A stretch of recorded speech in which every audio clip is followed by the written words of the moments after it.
RBN is also reporting on the ground and doing mutual aid. Okay. I don't really watch them much. From the stuff I've seen has mostly been them shitting on other YouTubers, but I'll take your word for it. I know they do mutual aid, but the stuff I've seen on their channel has mostly been beefing and shitting on YouTube hosts and David Sirota. So whatever that means. Welcome to another episode of the Nick and CJ Show. I'm one of your hosts. I'm CJ. What's up, Nick? What's poppin', my fam, my friends, my family? We are back another week, RBN Live. Welcome, Nick and CJ. Good to be back with my brother CJ. CJ got a lot on his mind today, and that's funny. I have held my tongue on Jordan for quite some time. I try to be nice. I must say that, Nick. I must say that we Rome and I have talked about this. Like, Nick is obviously like chilling right now because our threshold, Rome's and I threshold, is a lot slimmer than yours. But go ahead. I got too much here, Rome. What's up, Rome? But it's too much bullshit, man. I held my tongue on Jordan for so long. I met him in South Carolina. That's why he know the work I have done for the quote unquote progressive movement more than all these people have done. Right? They know the work that we have done. And I'm gonna just quickly show you guys this because I just want you guys to be honest for once. I just want people to say, hey, I disagree on RBN on this topic. This is why. Let's debate on the issues. You notice they never do that? It always lazy smears. Why can't you guys just debate us on the topic? It's always, oh, these people are grifters. These people are just GOP propaganda. They're Dorites. Why can't you guys engage us on the issues? And I asked Jordan if you want to have this conversation. Obviously, he declined. All these people are cowards. These people always decline conversations. All they do is smear. And look at this. You think Jordan don't know this? I'm going to show this real quick. I'll pass it back to you. This is Jordan. And I know we're going to go through this maybe later, but these people, they obviously watch our show and they're lying, right? They're like, oh, they spend all the time talking about YouTube, but I don't really watch them. Which one is it? They will ignore our conversations we had with the Palestinian Community Network. Have you guys talked to the Palestinian Community Network? Do you guys have the T-Mobile and Sprint people on? Have you guys had the UN activists and organizers that we have on? And this is one example of them just blatantly lying about our work because they can't debate us on the issues. You guys are so weak on the issues and people see through it. And that is what the boutique left does all the time. They rather hide behind and smear us via proxy, bring up Jimmy Dore. And you're going to see them do this later. They are Jimmy Dore orbits, right?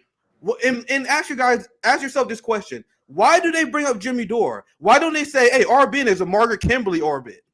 We have more conversations with Margaret Kimberly Dore. It's a bat signal. It's their bat signal. It's their bat signal to their tribal. Hey, tribe, look at this. Dorites, come. That's what that is. All the people we had on it. It's not RBN as a Palestinian Community Network orbiter. It's not Nick as a we the part of Black Agenda Report orbiters. It's not that we had literally Dr. Cornel West, not RBN as a Dr. Cornel West orbiter. Right. Think about all the people. What guest have we had the most? Margaret Kimberly, I think, is the guest we've had. They don't say RBN to Black Power Media. They don't say RBN is part of Black Power Media left. Guys, why are they erasing everyone and bringing up Jimmy Dore? They are taking a black group and they are trying to erase all the work we have done by bringing up a white dude. How is this not egregious?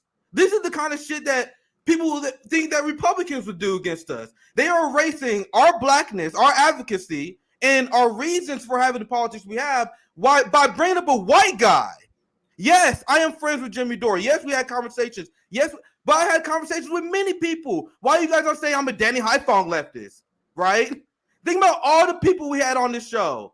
The countless amount of people. Brianna Joy Gray, Mark Kimbley and our fam over there, the Convo Couch.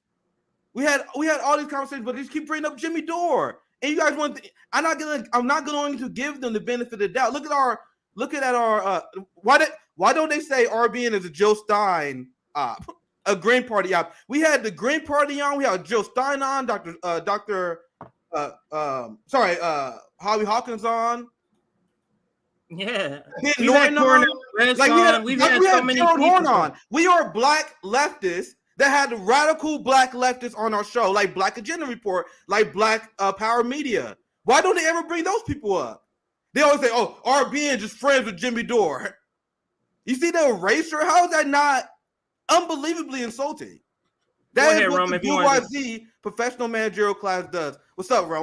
My bad. I gotta start out with a rant. What's up, Ro? My bad, Nick. I didn't mean to cut you off. I thought you stopped. I'm just listening, man. I'm just listening because I see all these white saviors, and some of them are even in the comments right now. I know you get triggered by the comments, Ro.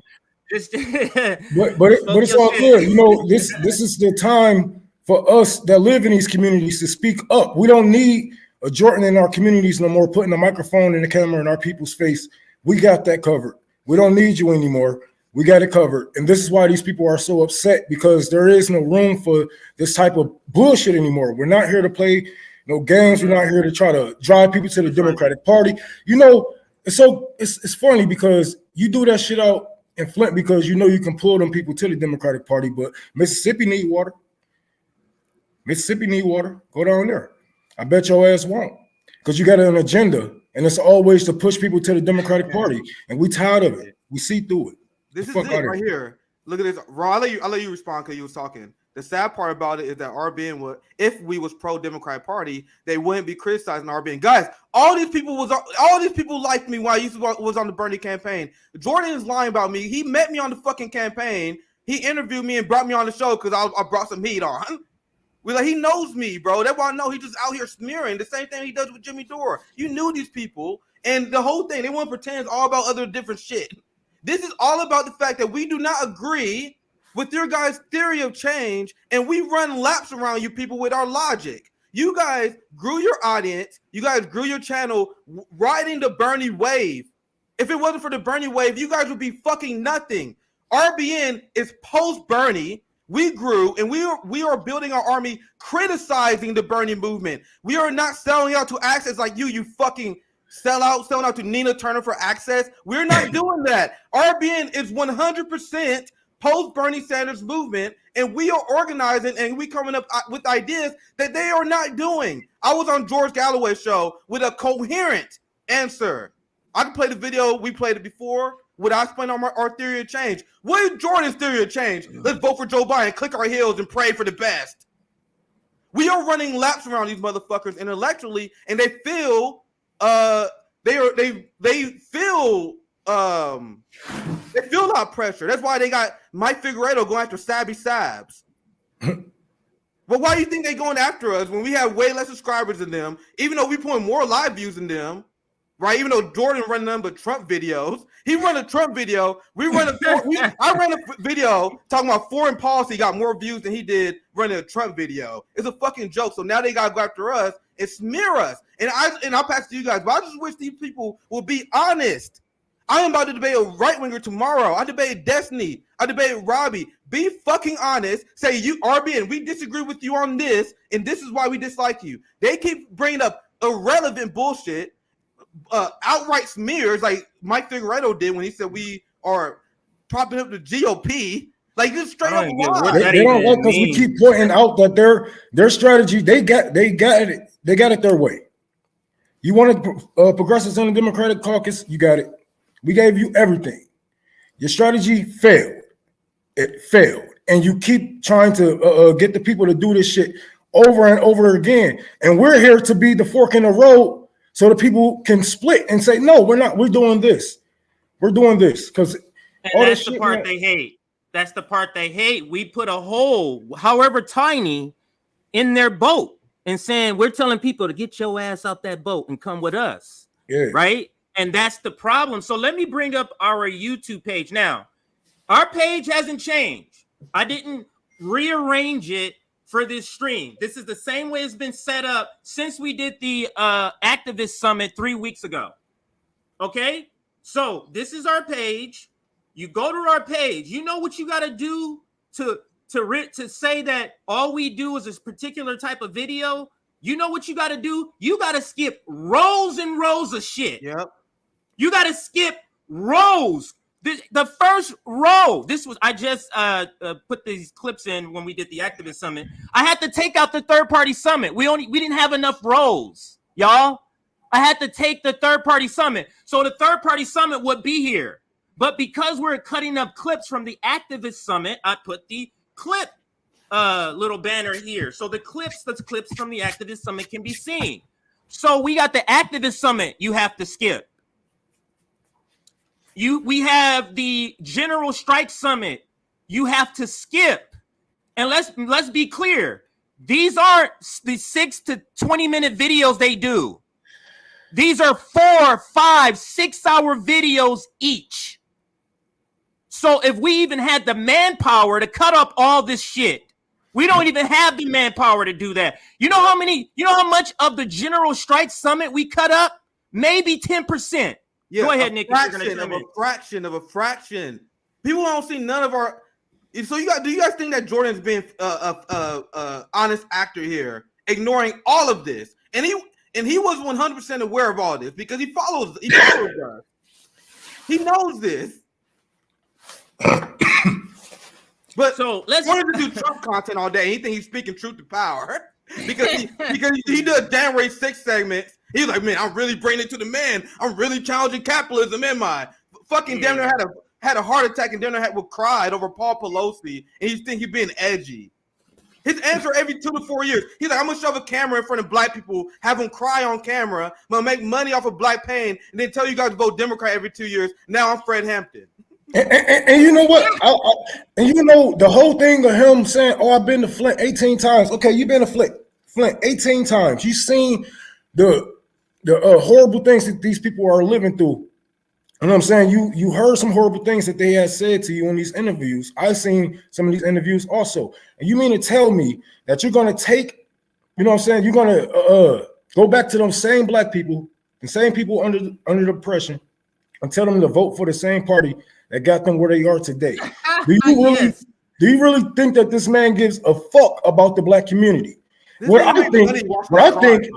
I'm thinking it's just like these politicians. They want us in a cycle so he can keep up his fucking grip. So he can keep up that same fucking, Flint, Michigan. No, nigga. Let's actually fight to get Flint some, you know what I'm saying, some new pipelines and whatever the fuck. Use your platform to call out the Democratic Party who has had put Flint through hell, who came up there and told the residents it was okay to drink the fucking water. You got all this information, but yet you still go and tell these black people to go vote for the same. Oh man, get the fuck out of here. Oh, what he likes to say is, I don't tell people to vote. That's what they love to say. I don't tell people who to vote for. All of my messaging is just telling you who to vote for. You get what I'm saying? It's without saying the literal line, vote for Democrats, but they're doing everything else but that. You want to read that? Go ahead. Thank you for $5, RBN. I love you. Here's an honest critique. Cut back on the race analysis, get back to the class analysis, and don't pretend you don't see it. We always read our super chats for one. Do you watch our shows? Secondly, I explained before, and I ask you don't watch our show. You cannot separate class and race, and we went in great detail on this. 40% of the homeless population is black, despite us being 13% of the population. 60% of civil asset forfeiture cases are black males, and you guys want us to separate class and race? Sorry, that's not happening. You're not going to put our blackness behind to make you feel better. If we are hurting your feelings by bringing up the fact that our race is go to Vanguard, bitch, and watch white media, and they make you feel better. I'm sorry.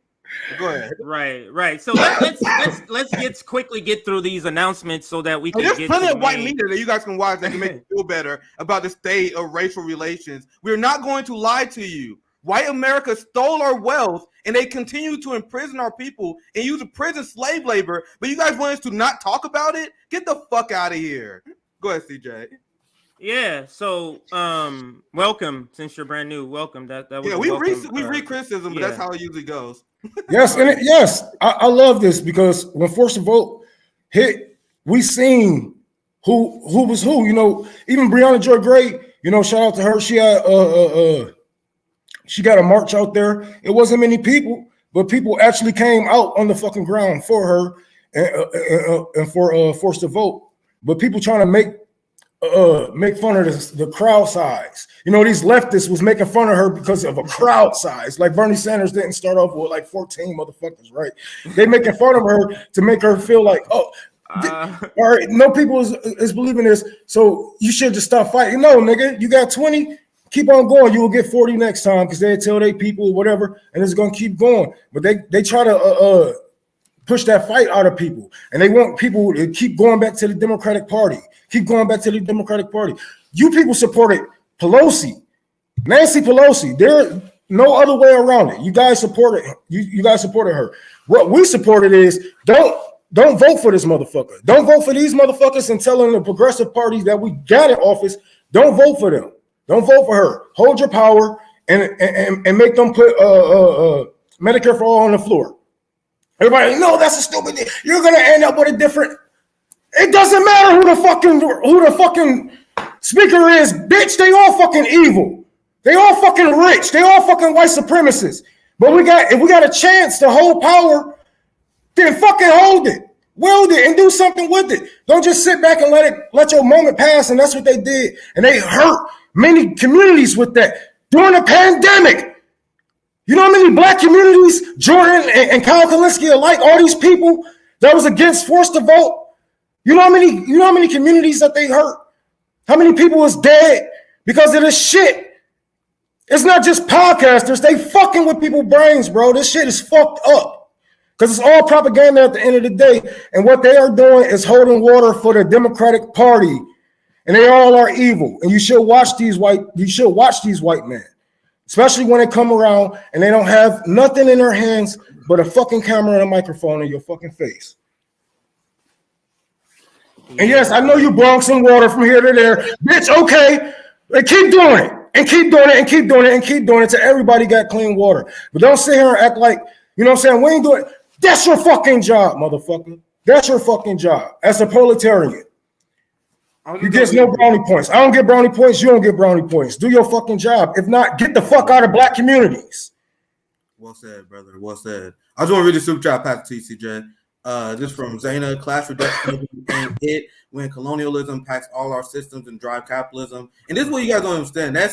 Remember I said we got to fight against anti-intellectualism. Class and race reductionism is the anti-intellectualism that the middle class feed you guys to destroy solidarity. Why are you guys separating the two?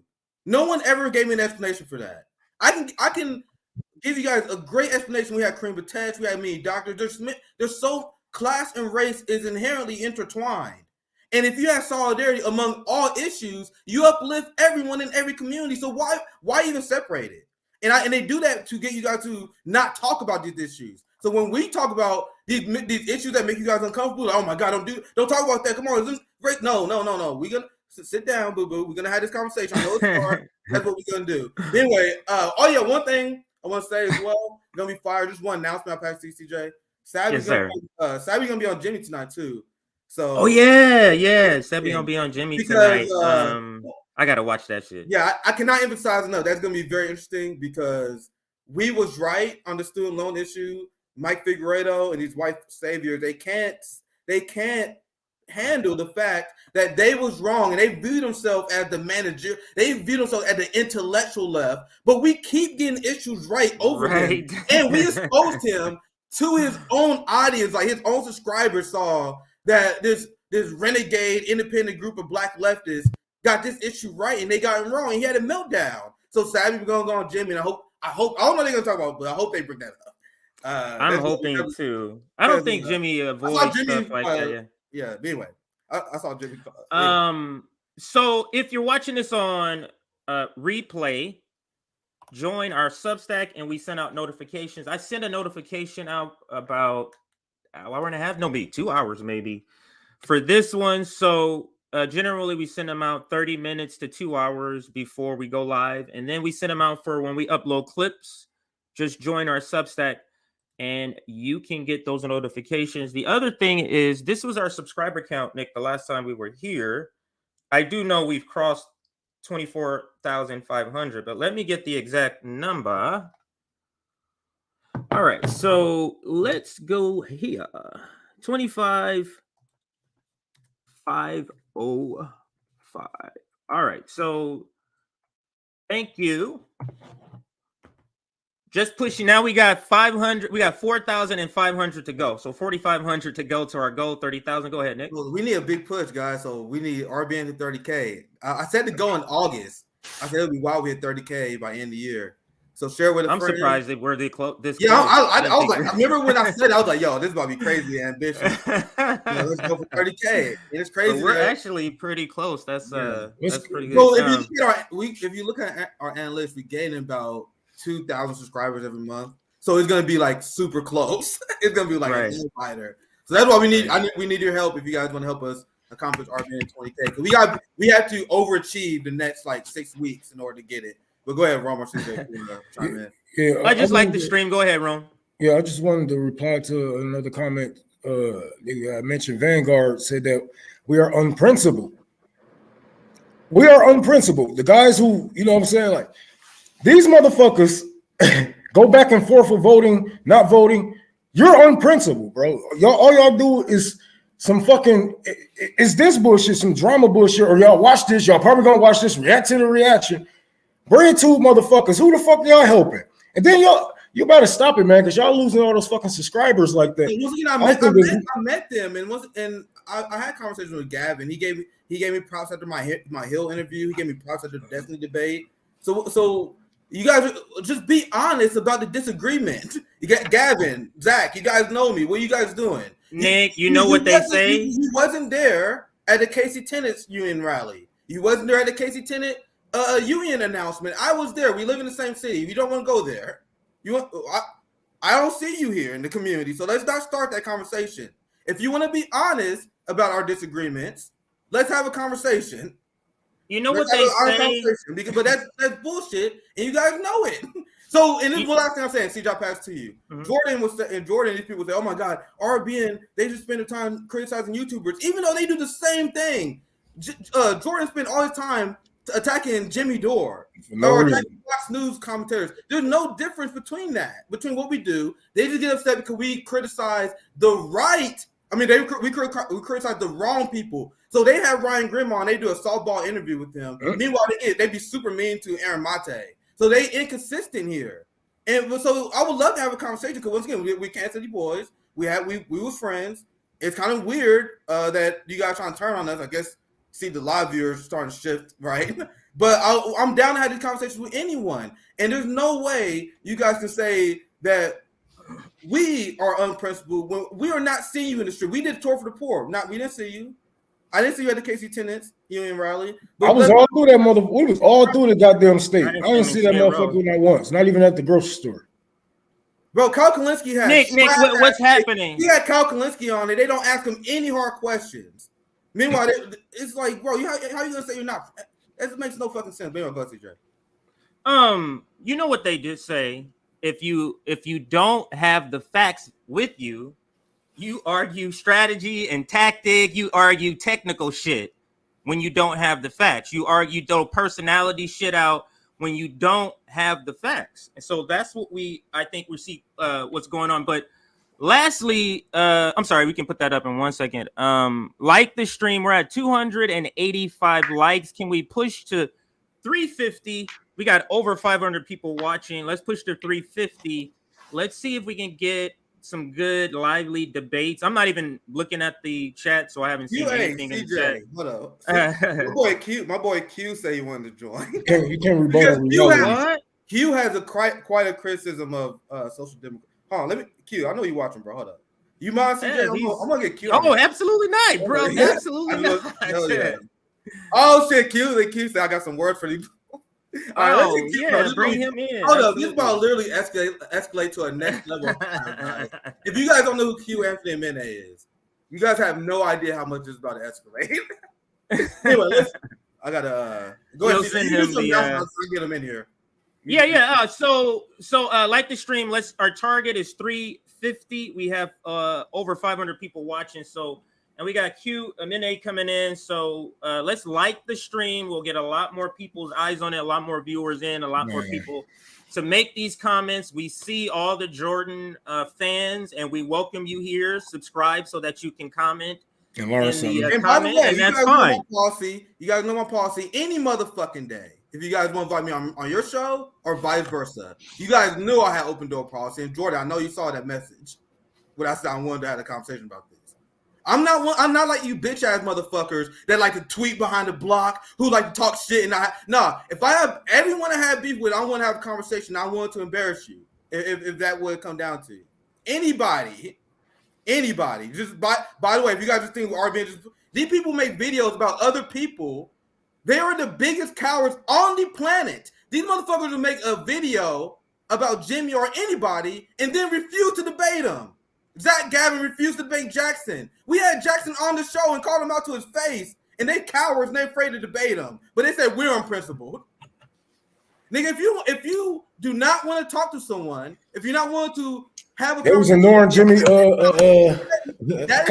That's where I come from. If you have a problem with someone, you hash it out to their face. You don't fucking do a social media post, which is YouTube. YouTube is just another form of social. You got blog on your social media post, and then refuse to debate people. That's some cowardly ass shit. And that applies to the entire boutique left, who they all snipe. They all tweet behind the block. How many of these people you seen debate me? The right wing would debate me before them. Yep. I debated Destiny. I debated Robbie. I got some right winger I'm gonna debate tomorrow on policing. The right wing got more spine than the progressive cowardly fucks. Because they don't stand in what they believe in. You know, they stand for money. They stand for fame. That's all they want. That's all they stand to gain here, is to be some type of fucking celebrity. Because if they, man, so this is why they won't go out. This is why when they do go out and debate, they look like assholes. Or when they went on Jimmy Dore, like all of these motherfuckers did, they went on there kissing his fucking ass, being all nice to Jimmy. They ain't have that Twitter energy. They can't, like, this is such a circus. This shit is full of clowns. All you motherfuckers, man. But go ahead. Just think about, so we're the conversation just flowing. We're just gonna keep going. We're not really having segments. This is all kind of wrapped in together. But let's go ahead and introduce the term white savior complex. And for those that might be unfamiliar with, I'm gonna play this video that talks about it. But think about all the content you've seen of Jordan, and you tell me, I can guarantee the next thing I'm gonna say, everybody gonna say, yeah, I hear him say that. Have you ever heard Jordan say, I don't know, I was the first one there. No one was there. I was the only one there. I was reporting. I was on the ground. I was the only one there. I don't know. Like, that's what he does. That's him requiring praise for doing work that people are paying him to do. You see how funny that is? To get payment, and then you want praise on top of that shit. But there's more levels to that, but that's just broadly speaking. And let's introduce the word or the concept with this video. It's about 2 minutes and a half. 2 minutes and 30 seconds. What do you think a white savior is? Oh, look how great I am. Here I am in Africa doing a great job. It's almost like they want to come to the rescue of the black man, but it's disingenuous because they're only doing it because of they want the recognition. About. It's like, no one asked you to do that. You can go anywhere else and do it. So in a movie where, like, you know, the cast is black, right? And then the person who helps the black getaways get away is the one white guy, and he turns up in the movie for like 4 minutes, but his name is the first one that comes up at the start. Oh my God, white man. That's kind of like what you were saying, Rome, about Jordan showing up for all the interviews, but not necessarily materially helping in the same way or the same gusto. And he trying his best to keep those people in that situation so he can continue to make money off of it, so he can continue to look like the white savior. And I know it might seem evil, but yes, people are evil. People are about their fucking money. I mean, think about David Sirota. I don't think none of these motherfuckers actually care about the black community. You know how many black communities out there without water? We got black communities in Florida giving people cancer. I speak on it multiple times, man. There's a lot of black communities that need help, but which one can I get the most money out of? That's what a motherfucker thinking about. So let's continue with the video. White man, you saved me from that situation. Between forest fires, plastic-filled oceans, lonely polar bears stranded on melting ice floes, global viruses, deadly air pollutions, famine, and not getting a text back, I am riddled with anxiety. Who will save us from this hot, burning pile of garbage we call Earth? Is it a bird? Is it a plane? No, it's white savior. Sorry, guys. Hate to be the party pooper, but that's not how it works. I do get it. Hidden Figures, Avatar, Django Unchained, The Help. If white people are constantly being told they're the main character, why wouldn't they want to center themselves in every narrative? But sometimes you just have to step away from the limelight. Sorry, it's not about you. White saviors aren't going to save us. In fact, white savior complex is a symptom of white supremacy. It's what was used to justify slavery, colonialism, and empire. Europeans didn't spend centuries pillaging the entire world for power and wealth. No. It was about rescuing billions of poor black and brown people from a living hell of heathen savagery by bringing them God, Queen, and cricket. The white savior complex is, well, it's complex. Because so often it's about privileged people trying to make themselves feel better and hopefully getting a few more followers on Instagram while they're at it about the very real problems that they created. And before you jump in to tell me, that wasn't me, that was hundreds of years ago, today's privileged white Westerners are still the beneficiary of all of the awful things that make life intolerable for everyone else, whether they were done 300 years ago or last Tuesday. Every time. The white savior industrial complex is real. And it really isn't working. And it's black and brown people who will suffer first and worst from the environmental impacts of climate change. So there you have it. I'm not telling you to stop saving the world, but remember that God did not make you guardians of the planet. So if you do insist on being a savior, a little less colonial clout and a little more conscious consumption. That part, colonial clout and more conscious consumption. That part right there. Any comments on what the definition is or the video, Nick? I'm glad he brought that up. And I tweeted out a long time ago. This was literally over a year ago. I called it. These white saviors, they seething that we finally, the black left, we were done listening to these people who led us off a cliff. The state of the black community is worse. The racial income gap is worse than it was in the 60s listening to these people. And I had Kamal on from Black Power Media. Remember for our last summit? And he talking about how he brought up black determination. From Black Power Media, he brought this up as well. So once again, the Jordan people, they will never say RBN is Black Power Media orbiters, right? They'll bring because this came directly from our brother Kamal. We don't listen to what these white progressives and white social democrats tell us what we should advocate for. What black determination is us speaking on the issues that are important to us with our critiques. And the Black Panther Manifesto, they even talk about this. We need to stop blaming mainstream white America gauge the Overton window for us. We need to be the arbiters of our liberation. And if you want to join us, that's great. Look at all the white allies that we have on this show. For all the people, all your criticism of Jimmy Dore is not the one sidestepping and attacking our General Strike Summit. That was Hassan Piker. It wasn't Jimmy Dore that was smearing the March for American Fraud. That was Sam Cedar. So why don't we go after Jimmy Dore? Maybe Jimmy Dore, he's not getting in our way. At what point has he ever gotten in our way? We go after you guys because you guys keep getting in our way when we criticize our politics. When we criticize Bernie AOC, is it Jimmy quote tweeting us, calling us grifters? No, it's you guys attacking black leftists, attacking us for criticizing your favorite politicians. Is it Jimmy Dore quote tweeting us, calling us Putin puppets?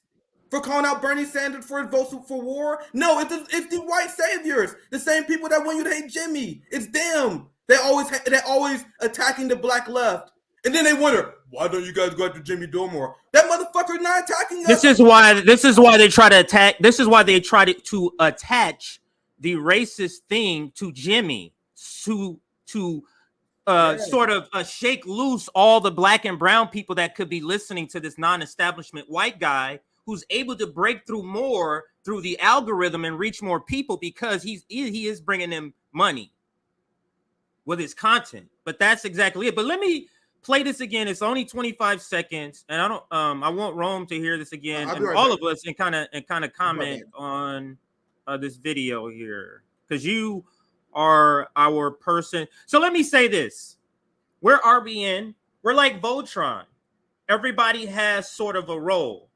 Rome is our person in the community, our guy in the street, our guy in the street. Then we have Sabby, who she is a person who kind of examines left media and also talks about a lot of activism, like bringing on activists to her show. Then we have JB, who kind of dives into more emotionally taxing subjects. So subjects where, where a child is killed or a black child is killed, it's a lot of emotional taxing. Maybe there's a video. He does that type of content. Then we have Nick, who does like foreign policy, and he does like the police state. Those are like his main things. And this wasn't set up this way. It just so happens that we all kind of fell into our own. I know it or not. Yeah, it was. Because, so the only thing I disagree with you was, go ahead. It was planned. Is that one of the reasons I told you guys I wanted to have a black network is I want to show you guys that there's no black left monolith. Like when you see the covers from Sabby, when you see the covers from CJ, from me, I want it to be uniquely different. And that actually kind of by design. So, and you guys see with these white saviors and these white progressives like Jordan, what they want to immediately do is define us and turn us to a monolith. They want to erase all the individual takes that we have, all the individual way we think. They just want to paint RBN as this, not RBN as a collective of black thoughts and minds. Right. That's the number one thing. You know what? You know why the videos he mentioned sticks out to him is because they're critiques of his friends, and that brings me to what I do here on the network, and that is what I kind of gravitated to is that I said, what is really kind of holding working people back? And we brought on Catherine Liu, who kind of crystallized it to me. And it was like the reason the working class is kind of confused is because of the professional managerial class. So I said, zoop, that's my target. That's why I go after white left media, because all of them are professional managerial class, and their voices are being the ones representing the left. Like when they say, what does the left think? Their opinions are the ones that's represented. And we're here to say that's over. That's over. Like we're here. We're not asking for a seat. We're just bringing our own seat and just nudging ourselves in at this table here. And they don't like that. Our politics is different. And when people hear us, they'll go, wow, I thought I was left. I thought I was this. I thought I was further left. You know how they react? And then they'll go, CJ? Go ahead. I'll pass it to you, but I want to add it because you're on fire because they react to that. I explained this before. When social democrats and democratic socialists encounter someone to their left, they are trained to attack them using horseshoe theory. Because they don't really have a class analysis, a critique of capitalism because they think they can reform it. They view being left and right as a form of morality. Right, so they love going after Tucker Carlson. You see Jordan, they love making Trump videos. They love talking about Republicans all the time because the left and right diagram is nothing but morality to them. So when they encounter someone to their left, when they encounter a communist, when they encounter a Marxist, it literally fries their brain because they only got to justify how is this person to my left. Then they start making conspiracy theories like Mike Figueredo. Oh my God, RBN is a GOP front. You guys see how they always got to make conspiracy theories about us instead of engaging? Because there can't be somebody left of me. Yes, exactly. That's how they think. There can't be anybody left of me. So this must be some sort of co-op. I wonder what they would have been saying about the Black Panthers. But let me get through this video. It's 25 seconds. Let's play it real quick. RBN is also reporting on the ground and doing mutual aid. Okay.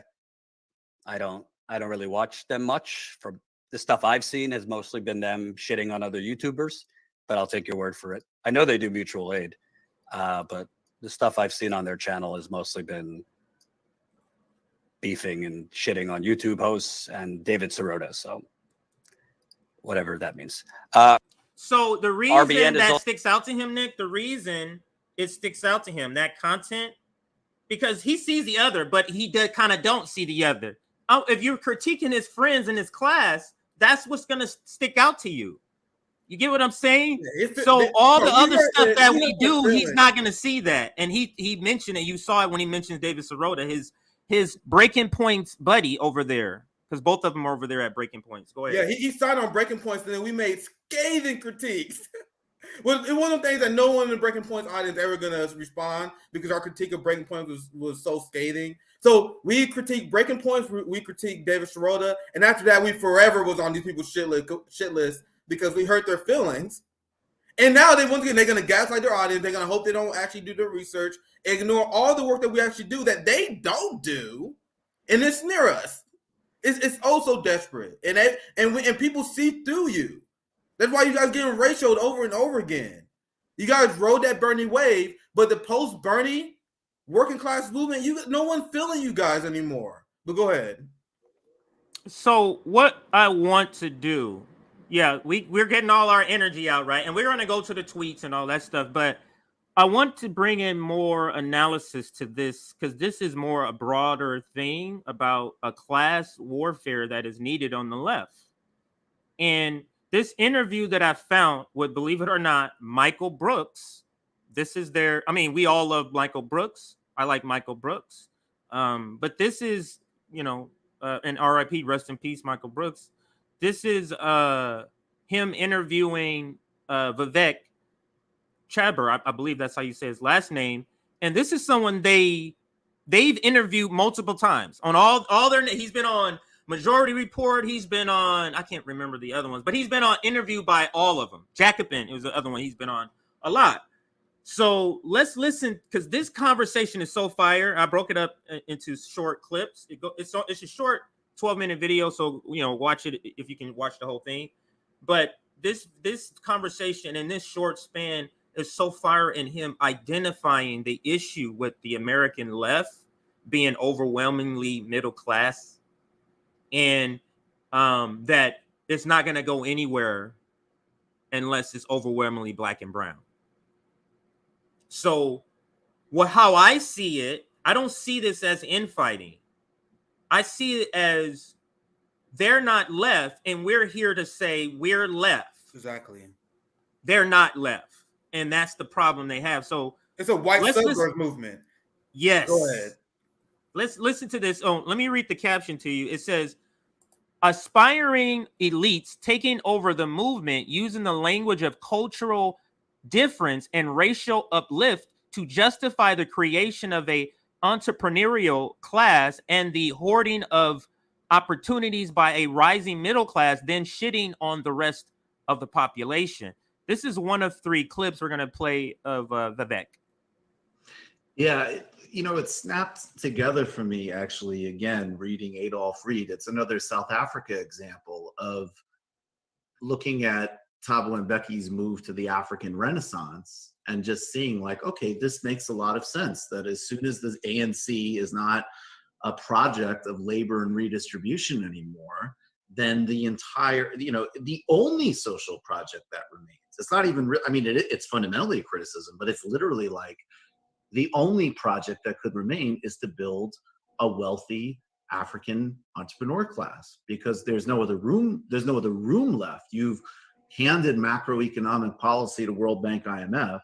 You're not going to bring a wave of obviously primarily Black people out of poverty from the apartheid era. Those structures economically are going to remain in place. And, here we go. And again, that you was can dress it up as Black progress. You're going to say that now look at all the industrialists we have. If the left were interested. So if you don't kind of catch what he's saying, let me explain. So he's saying that to say sort of like we got rid of racism, or racism is fixed, just to say people aren't racist anymore without fixing the structures that were in place when racism was going on, that's where we have with our petty bourgeoisie. We're trying to do these I mean, things. So they created. Let me just finish this part because this is the second part. So what they did is create this entrepreneurial class of Black people. We call them Black capitalists, right? So they create this class of people and then call it Black progress. Go ahead, Rome, if you want to come. Yeah, and this, you can see a great example with this, with TYT. What happens when the PMC start to speak for the poor? You know, they get what they want, then they start to speak against the poor. Now they are doing videos against, they're anti-homeless videos and propaganda, whatnot, voting for people that's against the homeless population.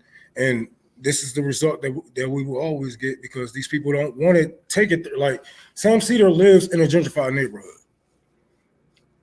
What is his message? What message do you think you're going to be getting from him? Is he going to be talking about revolution and, liberation? You think he got that that sense of urgency to push for something like that? No. All right, so let's continue with the analysis here. Black progress.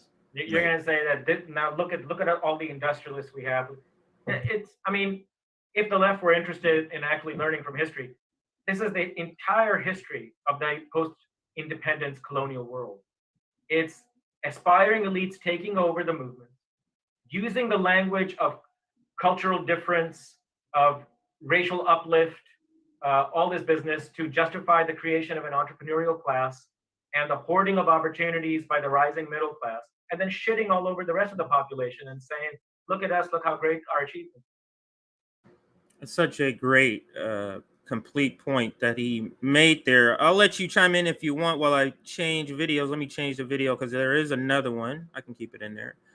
But the point that he's making, I'll chime in if neither one of you wanted to chime in. But the point that he's making is that just like we've made this point many times, it's like the Black capitalist class or the Black middle class is sort of allowed in order to keep this sort of racist system going. You can't, you know what I mean? You got to have this illusion that, Black progress with the same sort of racist system and structures in place in the police state is one of them.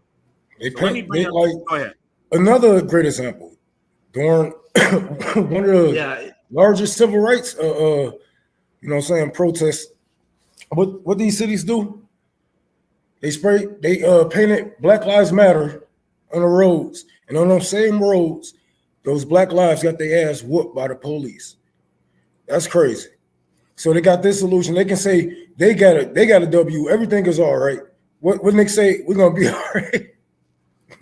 And you turn around and get hit with a fucking billy club. That's crazy. All right, hold up. Hey CJ, I hope you don't mind. We take a quick break from that. I want to introduce absolutely. Our surprise guest. Special guest. We got a special guest. My brother Q, Anthony, and Midnight. Welcome. What's good, man? Sorry about the wait. Just having some technical issues. Bro, listen, man. I've only been like tangentially aware of what's been going on. I saw that a couple of crackers were getting on. Oh, sorry, I guess I can't say that word on here. I saw a couple of Caucasian gentlemen were upset at Sabs for criticizing Joe Biden, basically saying that, we told you that the rug pull on student loans was going to happen, which she fucking did. Like, I don't understand what the problem is. So why? Okay, so Joe Biden promised something that he knew he wasn't going to deliver on, which he was fully capable of delivering on the entire time, because as the president, the Secretary of Education is within his cabinet. And the Secretary of Education can unilaterally simply write off all federal student loans. And federal student loans are 95% of all student loans or something like that? Somewhere between 90 and 95% of all total student loans. So if he wanted to, he totally could. Like this whole rigmarole with going through through Congress, he doesn't have to do any of that. He's not obligated to do that. So Sabs basically said he never really intended on following through on this, which is just fucking true. And because of that, they come after her.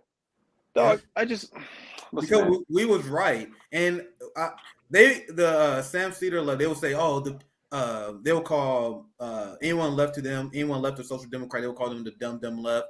But they did not know this. I noticed. Hold up. I noticed how quick they are to call the intelligence of Black people into question the moment they start getting disagreed with. Yes. And not even just getting disagreed with, but the moment they start getting styled on, right? Like, yes. You, me, Sabs, all of us were saying the exact same thing at that time, which is if you really wanted to do something about student loans, because it started off with like $50,000, then it got worked down to $10,000 somehow. And then it had to go through Congress. And it's like, well, if he really wanted to do it, he knows what powers are enumerated to him as president. He simply can't do it. He just chooses not to. And I noticed that, like, whenever these people get rooked, like there's this idea that entryism is somehow still a viable means of politics. And the failed Bernie Sanders campaign should tell you that there is no such thing as entryism when the party establishment can simply pull the rug out from underneath you whenever they want to. They can say, yeah, you know what? Fuck the rules. We're not going to do the rules shit. As a matter of fact, no, you're out. You're out. We're not letting you win. And that should have taught them a lesson immediately. But they're gonna keep bringing people back to the same well to drink from, even though it's poison. And I used to think it was naivety. I don't think it's naive anymore. I think what it is like. Oh, they hacked him. They got him. He'll be back. I think it looked like he hit the button on the thing. There he goes. Go ahead. Hey, not sure what happened there. Yeah, no, I used to think it was naivety. It's not naivety. These people are like, they're trying to exert pressure on the Democratic Party from the quote unquote left. That's not what they're doing. What they're basically saying is, okay, give us what we want. Like we as in like this sort of sock dem, sort of like squishy centrist left or whatever the fuck they call themselves. It's like, give us what we want, which is really what we want is just like basic healthcare. And throw in some student loans if you feel the need to do that. And after that, we'll leave you alone. And if you don't give us what we want, well, we can just let you get embarrassed by these people again. So really what it is that like people that are to the actual left are not there to build and maintain political power, at least as far as they're concerned. What they're there to do is to pose a threat, like to dangle a threat in front of the establishment and say, well, you can either negotiate with us or you negotiate with them, which is why every single time we've gotten it right on these issues, when we got it right on Russia, Ukraine, when we got it right on the Sanders campaign, when we got it right that AOC is a fucking fraud, all these examples where we show that like these people are not serious. They don't actually impose imperialism. They don't actually. Not only do they not oppose capitalism, but they pose no threat to it whatsoever. They're working in lockstep with it. Yeah, there's no threat. Listen, if you're a threat to the system, then you're going to be actively monitored and engaged by the system. These people are not actively monitored or engaged. They're a joke. And I think that these, I don't know who the fuck the Humanist Report, I don't know what his name is, but yeah, them Kyle Kulinski types, like that's pretty much what they're there to do. They're there to show Democrats like, hey, yo, so you can either talk to us or you can talk to them, make a choice.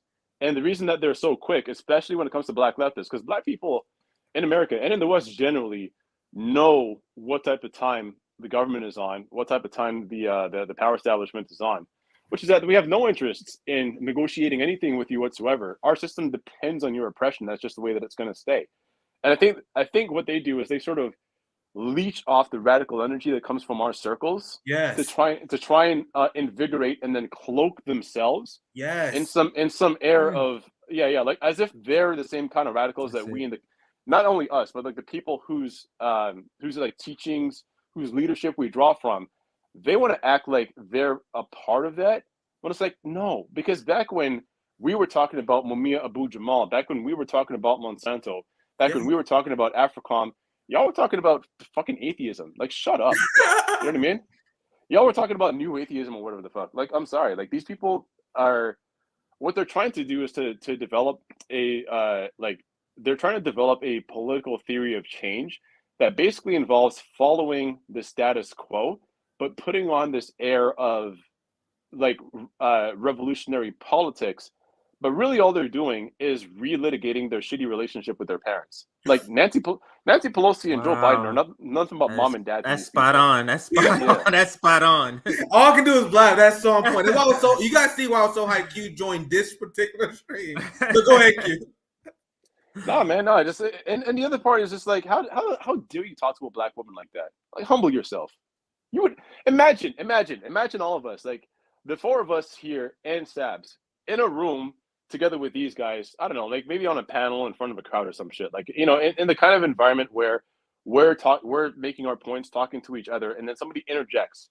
Do you think any one of them would they would even crack open their lipless mouths to call one of us a dipshit? Are you out of your mind? And the funny thing is, these people they would pal around. If you look at Voss and these people that Vanguard and friendly, they will pal around with extreme right wingers like neocons. When they hang out with Ben Shapiro and Dave Rubin, they're like, "Yeah, we having a friendly bait." But then when they talk to black leftists, we're dipshits. We're fucking grifters. You guys see the different energy they have. They can talk. How are you? First of all, how are you as a man worrying about how other people make money? That's first of all. And second, how are you somebody who again came from the new atheist movement and then somehow it engendered yourself into this this energetic left atmosphere? How are you, especially with the amount of money that these kind of people were making, and not giving any of it back to communities, not helping any emergent movements, not putting a highlight on anything that anybody is doing that is worthwhile? How do you have the nerve to call anybody a grifter? The word doesn't mean the word no longer means anything. The word grifter means how dare people listen to you when my politics are better? That's really all the word means. And especially when it comes to black people, dog, they don't like us having our own theories of revolutionary change. They don't like the fact that the people that they can only reference in passing but have never actually read or understood them. They'll talk about Frantz Fanon occasionally. They'll talk about Fred Hampton. They'll talk about the Black Panthers. They'll talk about all this revolutionary shit all day. But when the rubber hits the road, does anybody know who they are in the communities? Do people have they actually done anything for our people? Can they even do they even know any of the political do they know the political prisoners that have been released in the past year? Have they brought any attention to them whatsoever? It's basically just a bunch of white people sitting around you know how China watchers will just sit around and watch whatever Xi Jinping is doing. It's yo, I noticed. Yeah, I noticed niggas doing. He's up to something evil, man. He's about to invade Taiwan next week, bro. You heard it from me first. Yeah, that's what they do to black people. They sit around and watch the conversations that we have with each other, and they want to jump in and monitor our conversations. Yes, how dare you talk about I didn't listen. Yes, you big-lipped moon cricket. I didn't give you permission to talk about that. You know what I'm saying? Bro, I honestly listen. I don't know if you saw how first of all they try to come from my neck. Why? Because I said based on the history between black people and European Jews, I can understand why Kanye West is feeling paranoid. Bro, they called me Hitler, they called me a Nazi, called me this, that, and the third. There was some Jewish dude, I forget what his name is, but he he's got an anonymous profile, but he posted a video of Louis Farrakhan just giving the business to Mike Wallace back in the 1980s when Mike Wallace had that interview where he talked about Nigeria. Yeah, and they got upset. They're how dare you promote Louis Farrakhan? How dare you platform Louis Farrakhan? It's nigga, if you don't shut the fuck up. Listen, when Louis Farrakhan and the Nation of Islam were taking brothers off the street, getting to them in prisons, getting to them in homeless shelters, right? Talking to them on street corners. And they took them from homeless people and gangbangers and inmates and made them into men that could hold their heads up high and say, I am a black man. When you look at me, you are looking at God, as said the Honorable Elijah Muhammad. They did more for black people's self-respect and self-image at that period of time in the post-civil rights, the post-assassination or exile of every major black political leader throughout the 1980s and back when Jesse Jackson was on some Rainbow Coalition shit, stealing from the stealing the Black Panthers language to try and talk about how it is that he's going to build a coalition of African Americans. Keep in mind, he was the one that came up with that shit. Everybody else called themselves black. He came up with African Americans. We had a misleadership class that was telling black people that you have to assimilate. You basically have to become the Cosby family. Otherwise, we're leaving you behind because y'all niggas is on crack. This is during the height of the crack era. And what did the Nation of Islam do? The resurgent Nation of Islam, they used Louis Farrakhan used to go on every single talk show that he could, talking about how it is that black people need to have self-respect and hold their heads up high and not let themselves be told by white people that they come from nothing, that they're jungle bunnies, that we're mud people. you know, he didn't do the whole kings and queens thing, but what he did was say that you are an anointed and chosen people, and you will go on to do great things in this world if you allow yourself the opportunity. That man did more for the collective Black self-respect than anybody during that time period. And the Nation of Islam took people from selling crack to handing out Qurans and having like becoming like pillars inside of their community. So as much as people want to hash on about like how he's anti-white or anti-Semitic or whatever the fuck, listen, you don't get to tell us who it is that we revere and respect. Get the fuck out of here, bro.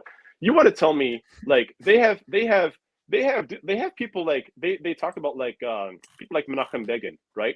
Who was one of the architects of the 1948 Nakba. They have people that participated in the Sabra and Shatila massacre, and they'll praise them openly. Who has Louis Farrakhan ever harmed in his life that was Jewish? Has he ever harmed a hair on a Jewish person's head? Absolutely not. Just like Kanye West hasn't harmed a hair on a Jewish person's head. But I'm telling you, dog, when we have conversations between ourselves, we have intra-community conversations, they believe that they have the right to police how we have those conversations. And I was like, sorry, man. Like, listen, I know that a lot of us were friends during the 2020 election. And hey, you know, even though Bernie wasn't the perfect candidate, you know, best that we got going right now, let's just let's band together. And then once that campaign died, all of that disparate energy just like flew in all different directions.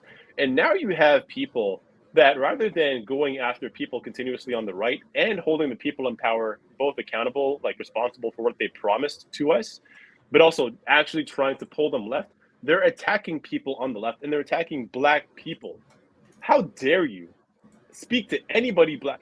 Every lick of every word that comes out of your mouth right now that talks about imperialism, that talks about that gives a substantive critique of capitalism. Every word that comes out of your mouth that talks, if you're talking about African, if you're talking about the war in Iraq, where did that critical revolutionary energy come from in the 1970s? That shit came from Black people.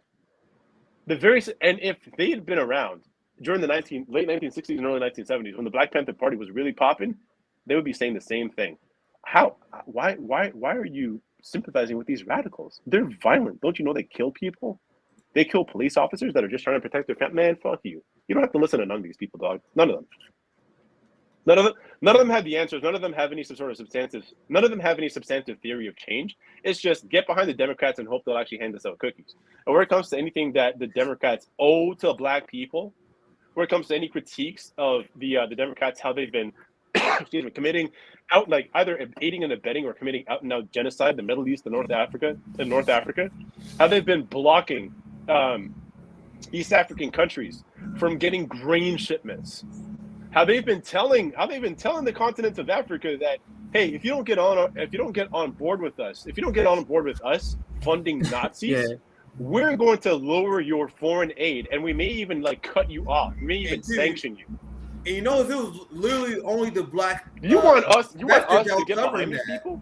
Like we covered that. We covered how the United States was trying to weaponize political aid to get Africa on board with their genocidal war. None of these white commentators talked about that. Like none of these white commentators talk about Biden. I think the only person, you know who the only person I heard was that talked about that? Fucking Jimmy Dore. And then they want to act like Jimmy Dore is a problem. No, listen. If you don't like Jimmy Dore's point of view on like the Boogaloo Boys, or you don't like Jimmy Dore's point of view on the vaccines, I'm sorry. Like that to me has done a lot less harm than you throwing your energy and your voice behind the man that is single-handedly responsible for taking almost 1 in 10 Black men off the streets from 1994 to now. Almost 1 in 10 Black males during that time was incarcerated, came in contact with the criminal justice system, and now it's projected that of all Black men alive right now, 1 in 3 will have some meaningful contact with the criminal justice system. That was orchestrated by Joe Biden. You want to tell me you don't like Jimmy Dore's opinions on this, that, or the third group. You want to call him a fascist. But at the very same time, you expect me as a Black person to have any respect or any, like, I'm going to temper my expectations of this fucking bigot? You got to be out of your goddamn mind. They have United States military presence in Haiti right now. Not because there's like a tyrannical seizing of power that's been happening in Haiti for the last 6 years, not to dislodge them from power, a problem that the United States created in the first place when they basically kidnapped Jean-Bertrand Aristide and replaced them with a military dictatorship. No, they're not going in to clean up their own mess. They're going there to suppress the people's voice because they haven't had free and fair elections. You know what I mean? You want me to trust the man that had his border guards chasing down black men, women, and children on horseback and fucking whipping them and then deporting them back to Haiti after the earthquake devastated? You want me to trust him? And you want me to denounce Jimmy Dore? Man, go fuck yourself. Kyle Kalinske or Humanist Report or any of these motherfuckers, Vosh, I don't really give a shit who none of them are. Bro, listen. If you have a problem with me promoting Louis Farrakhan, if you have a problem with me criticizing European Jews for trying to tell the black people that we are the face of anti-Semitism, nobody black has ever institutionally oppressed Jewish people anywhere in the world, ever. It has never happened. It has especially not happened in the United States, but Jewish people owned slaves.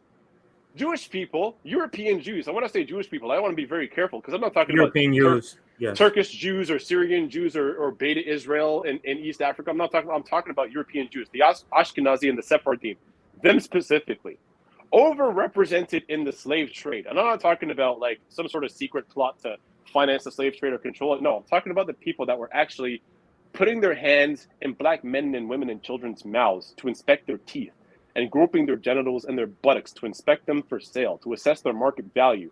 Those people were the ones that came out of Portugal and Spain in 1492. They came to the Americas, and the economy that they were able to ingratiate themselves into because they were dispossessed of capital and land was they acted as brokers for slaves. They were overrepresented in this. In Brazil, in Jamaica, in Suriname, in Barbados, in Guyana. Like, this is actual documented history, and Jewish historians have recorded this. And yet you want to say, you want to police how black people have mourned the loss of their own history and are trying to reclaim it. Like, I'm not saying that like any of these people, whether it's like Kyrie or Kanye or anybody, I'm not saying that they have answers or that they have some sort of like deep knowledge that they're being made privy to that was hidden from us. What it is like for Kyrie at least, it's a black man trying to work out the absence of his own history in real time. And of course he's gonna fuck up and make mistakes, but all he did was tweet some shit, bro. And yet, somebody brings up Louis Farrakhan the day after he gives a powerful speech basically saying, how dare you, after what you've put us through, after the hell that you've given us throughout our existence in the West, want to talk to us about us being anti-Semitic? The day after that happened, some dude posts a video of Louis Farrakhan giving Mike Wallace the business, and they want to cancel him. The guy's Jewish. Like, dog, like, honestly, these people are not, they talk about themselves as being like leftists. They talk about Stalin and Lenin and all this shit all day. They want to have these endless debates and conversations about dead European men. I really couldn't care less about none of that shit, bro. I just want my people to be free. And if you can't get on board with that, you're not my comrade. You're not my friend. And so I notice how like that energy, when it gets directed at Sabs and when it gets directed at you all, they want to call you grifters. They want to act as if like you're dishonest brokers, like you're leading people astray. You are black people operating in a left political milieu when the black body politic is practically non-existent right now.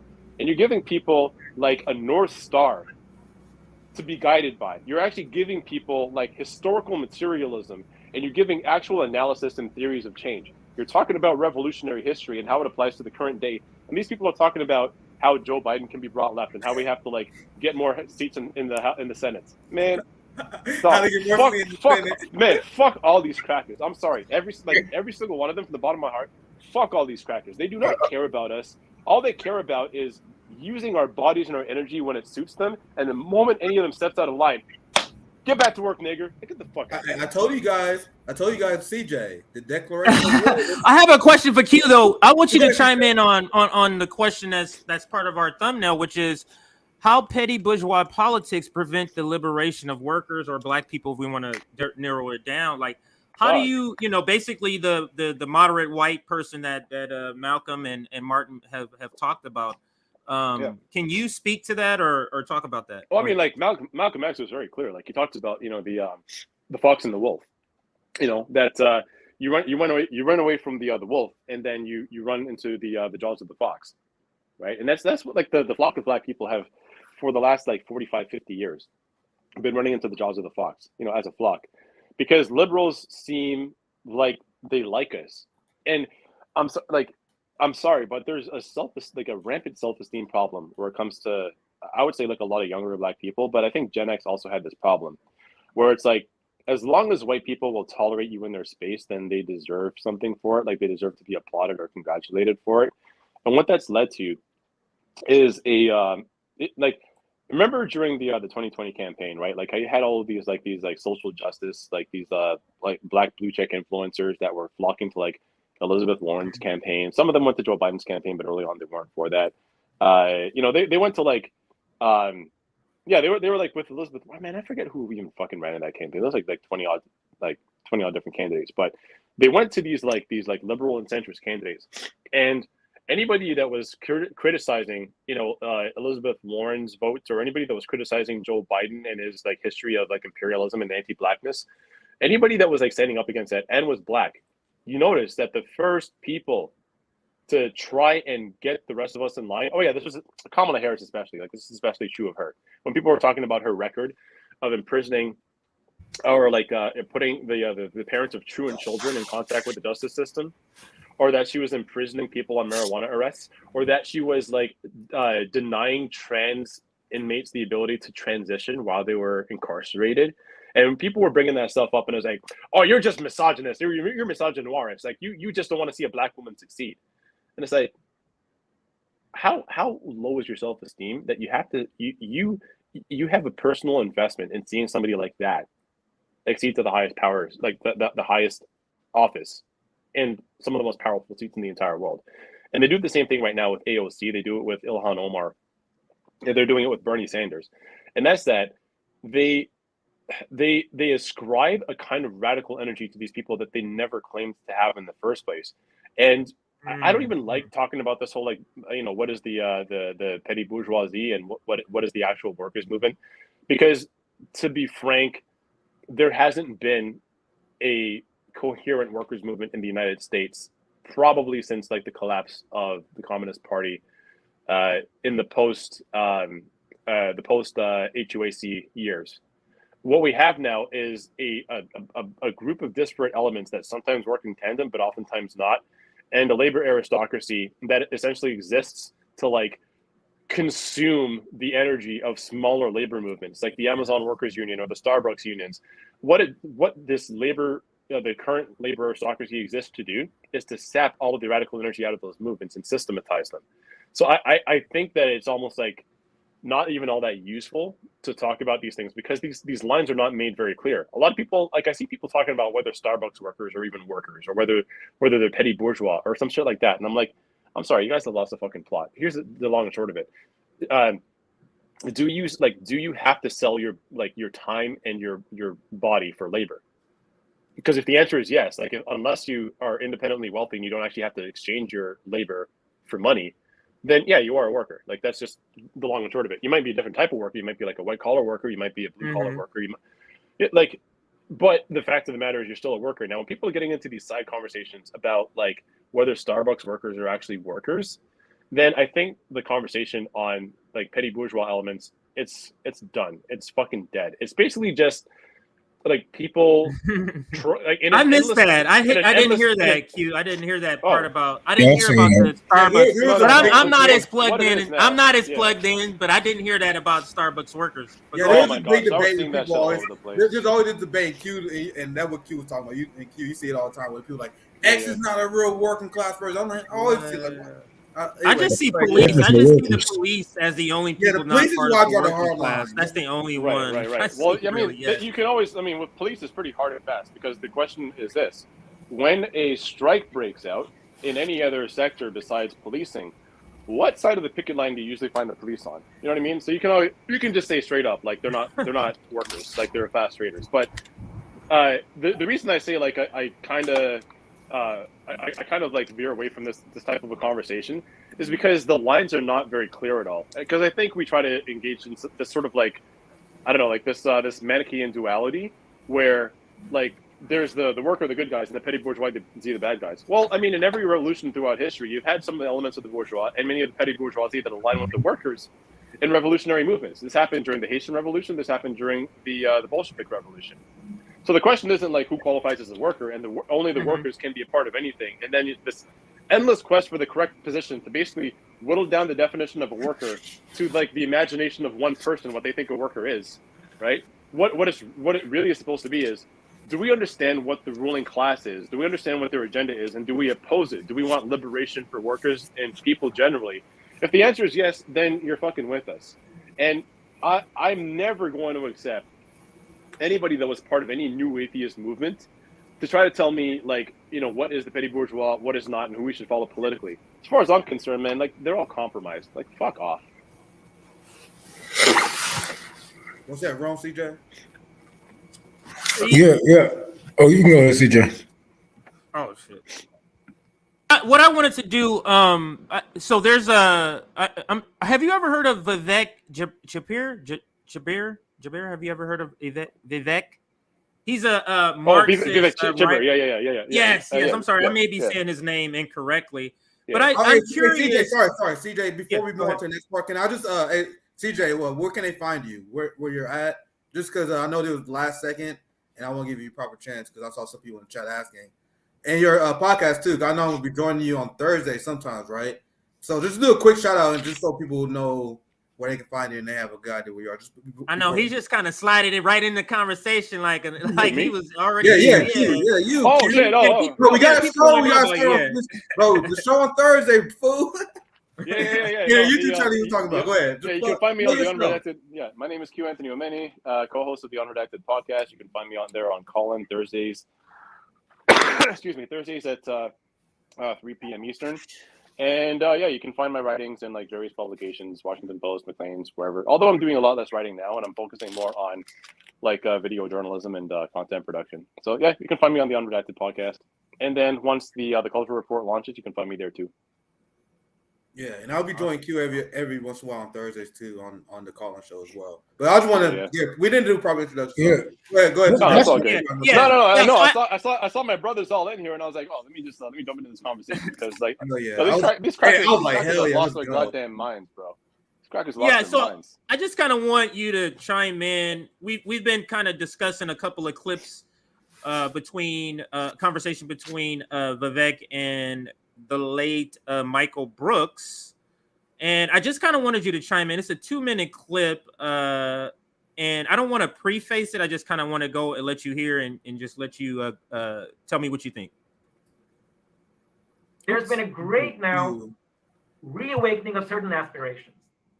We all deserve better lives, that poverty is real, that the rich don't deserve to take everything, and that whether you're black, brown, or whatever, you have certain things in common if you're on the bottom.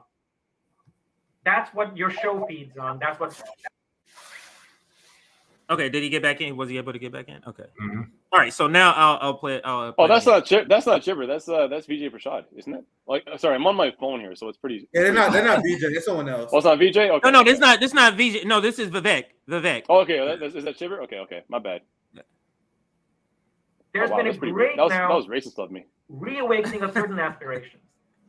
We all deserve better lives, that poverty is real, that the rich don't deserve to take everything, and that whether you're black, brown, or whatever, you have certain things in common if you're on the bottom.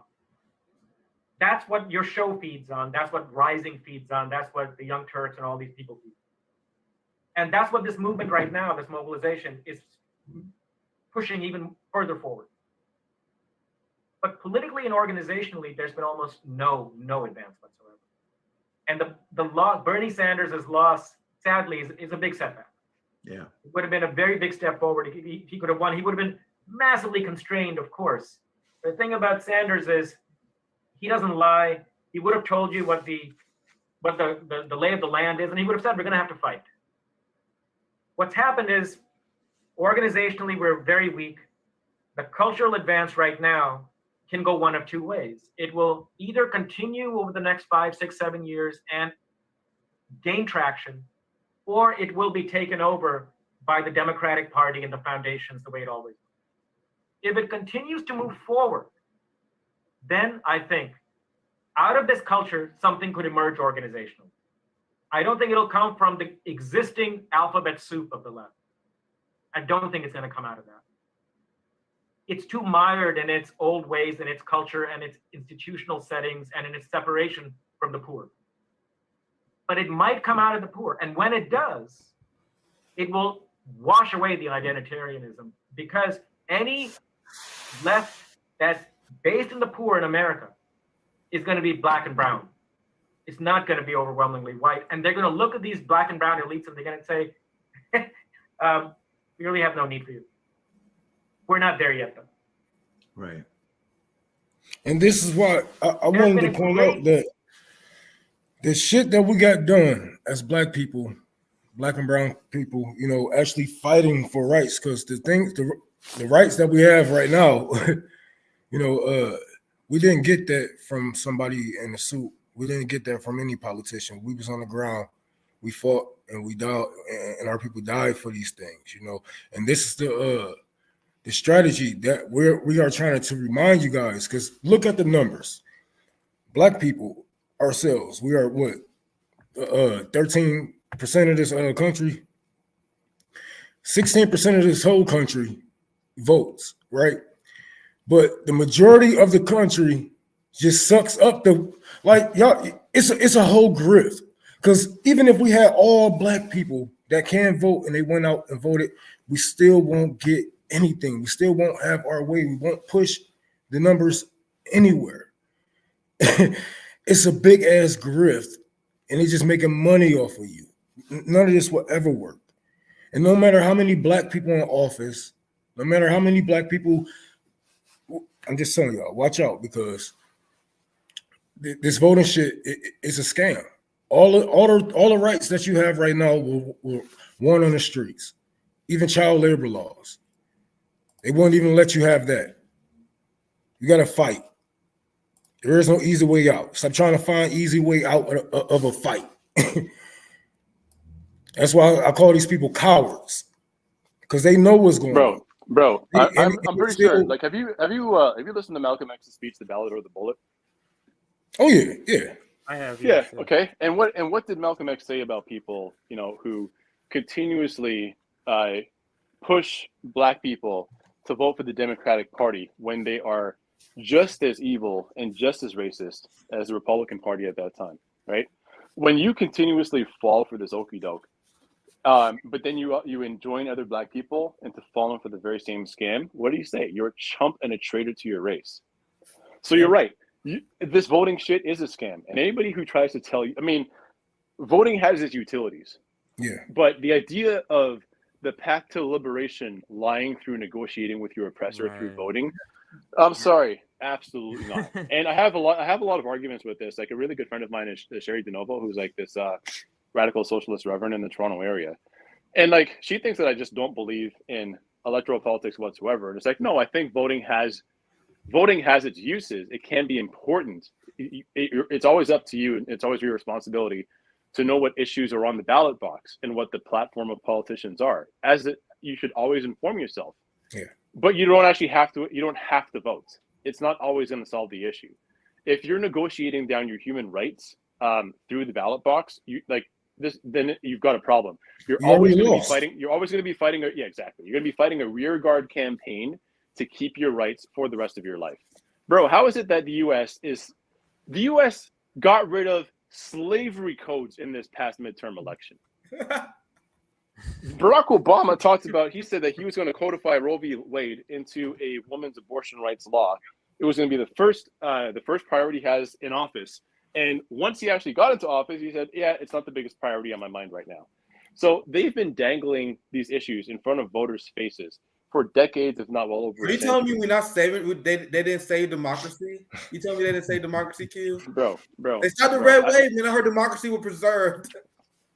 The United States is not a democracy. The United States can only claim to be a democracy since the late 1960s, and I would still argue that. Like, no, democracy is not being preserved. The United States is the most undemocratic nation in the entire world. And it's not just a matter of like, what rights do you have on paper? It's a matter of what rights are you able to exercise as a free human being, and not only as an American, but as a citizen anywhere in the world. Can you expect, for example, as a Haitian revolutionary right now that if you speak up against the government's oppression, that you will lead a free and fair existence, that the United States is not going to try and assassinate you? Can you, as a Honduran or a Guatemalan, you as a Nigerian or Ghanaian, an Ethiopian or Somali, can you actually say what you want about the United States' history of having a corrupting influence on global South nations, and that you reject the United States categorically, and you are, for example, going to align with China, that you are embracing the Belt and Road Initiative, that you are embracing a sustainable, developed future in which your country has the ability to engage in self-determination in a way that is not dictated to them by United States agricultural companies or mining companies or whatever the hell else. As a matter of fact, you're nationalizing all that shit. You're taking your country's destiny into your own hands. Can you, as a political leader anywhere in the world, say that and not fear for your life? No, the United States is not a democratic nation. It is the most undemocratic institution that has ever existed in world history. Well said, Q. Well So said. it doesn't like, go ahead, Ron. Like we always say, like it doesn't matter who's in office, man. We got to hold these people hostage for our rights. Like we really got shake them up. You're always fighting a rear guard campaign to enjoy the rights that you were supposed to be constitutionally guaranteed. You can't, as a black person in America, the United States Constitution isn't even worth the toilet paper in your bathroom. It doesn't mean jack shit. It means nothing. You don't have any rights that the white man is obligated to respect. Right. That has always been the condition of black people. It is going to be the condition of black people until such time that a revolution occurs and overthrows the white supremacist and capitalist structure of the United States.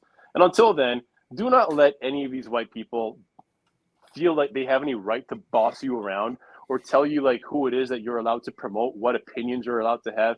Dog, we don't tolerate that shit. These people would never step foot in our neighborhoods. They would never come and speak to us at our rec centers, our basketball courts, our churches, our community centers. They wouldn't come into our restaurants. Man, they don't have any idea what our lives are like, and they want to assign themselves the right to be able to dictate to us what kind of politics we should or should not adopt. Get the fuck out of here. And then at the same time, every revolution that has ever been fought after the Bolshevik Revolution. Has any majority white nation ever fought a successful communist revolution? The people who have fought successful communist revolutions, exactly what I'm talking about. Yes, 99 times out of 100, what do they look like, and who are they? That's what I brought up. From Asian and African and Latin American nations. What the fuck do any of these people know about revolution? And you live inside of the belly of the beast. Shut up. That's a great point. Remember, I told you guys when in Venezuela, when you look at a lot of these uprisings in Nicaragua as well, when you look at the support that comes from the left in Brazil, it's black and indigenous and poor people. Mm-hmm. And the funny thing about social democrats, they will believe the propaganda coming from capitalist institutions demonizing successful socialist uprisings coming from black and indigenous people. So I'm glad you brought that up, Q. But Rome, do you want to chime in? Yeah, and I was going to say, I wanted to say, like, they get mad when we, call them racist or white supremacists because, look, dog, at the end of the day, we already drew the line in the sand. Like, you voting for this man, it's over. Like, we're gonna come after you. You know what I'm saying? If you supporting this guy. And they supported the guy who wrote the crime bill and did this, did that. Like, no, you don't see your hand in upholding white supremacy. You don't see that you are a white supremacist in some kind of way because white supremacist comes in many shades, right? But you can't take this shit and try to say, oh, I'm voting for Democrats only for the good things, so the bad things. Right. Don't just pay attention. Look at the good things we did, which is what? Crumbs that get swept up. Like the crumbs that get swept up. They think white supremacy means wearing a Nazi armband or a white hood and holding a tiki torch. White supremacy is also the idea that you as a white person who have no idea what it is like to ever fight anything approaching a revolution. You have no idea about revolutionary politics. It was never taught to you. It is not something that you inherently understand. It wasn't passed to you in your family stories. Dog, like, I'll give you an example. Really good friend of my family, like a practically grandfather to my kids, also fought in the Grenadian Revolution, right? Now, like, he lives in Canada. He works like a regular blue collar job. But yeah, back in the 1980s, like he was standing side by side with Maurice Bishop. Okay, this man could sit down, and him and his friends from Grenada, can sit down and tell me stories about revolution and what it is that Maurice Bishop wanted for his people. What can you as a white person tell me about jack shit? What do you have to say to me, or any black person? You know what I'm saying? White supremacy is this idea that you who know nothing about revolution believe that you have more knowledge and capability than black people who have actually lived through it and deign to tell us how we should conduct our own affairs, especially within our own communities. That you as a white person who know nothing about the history of black people, about enslaved Africans, can tell me, a literal historian, specializing in the transatlantic slave trade, specializing in the Ma'afa, specializing in slave rebellions, where I've had to do painstaking research to find out my own family history. You could probably look up your family tree and trace your connections to some like Scottish royal, and then I have no idea past like my great grandfather's grandfather where any of us really come from. What were their names? What were they like? I know nothing about this because your people destroyed my history, and yet you want to tell me how I can talk about that history? Dog, that is white supremacy. That they knew nothing about the history of the slave trade in Africa because they say, well, Africans traded Africans. Dog whistle right there, because none of those nations called themselves Africans. That's not what they were called. They were called Fon, Yue, Ashanti, Akan, Dahomey, Benin, right? They would call themselves Senegalese. They did not call themselves Africans. They were individual nations, many of them at war. And you want to talk to people that have actually studied and documented their own history and say to us, like, you and us have anything in relation to one another, that you can actually teach me anything. That is white supremacy right there. Like, I know nothing about your history, but I'm not bound to respect any of your knowledge of your own history or of that which is one of the most important parts of world history, or at least in the modern era, because it laid the foundations for capitalism. If you read Eric Williams's book, Slavery and Capitalism, it outlines very clearly for you how modern capitalism would have been impossible without the slave trade. I studied this shit for years. And I've watched it. Accuse the historian, guys. Yeah, that's why they're comfortable trying to keep us where we at right now, because it's making ignorance. They love us ignorant. They love us ignorant and acting like their history is our history. We have no history past that. Dog, I've watched the same thing happen to my boy Rennie. I've watched it happen to my boy Jamel. I've watched it happen to Slank. Very same thing. With these guys, Jamel is a political scientist, right? Rennie is a black male studies scholar, and Slank is a law student. All of them are well studied up on their history. I've seen them school actual professors teaching at state universities. I've seen them school these people online. And yet you who know nothing about our history, you want to come and talk to me like you and me are of the same, like we're sized up with one another? Nah, dog. That's white supremacy.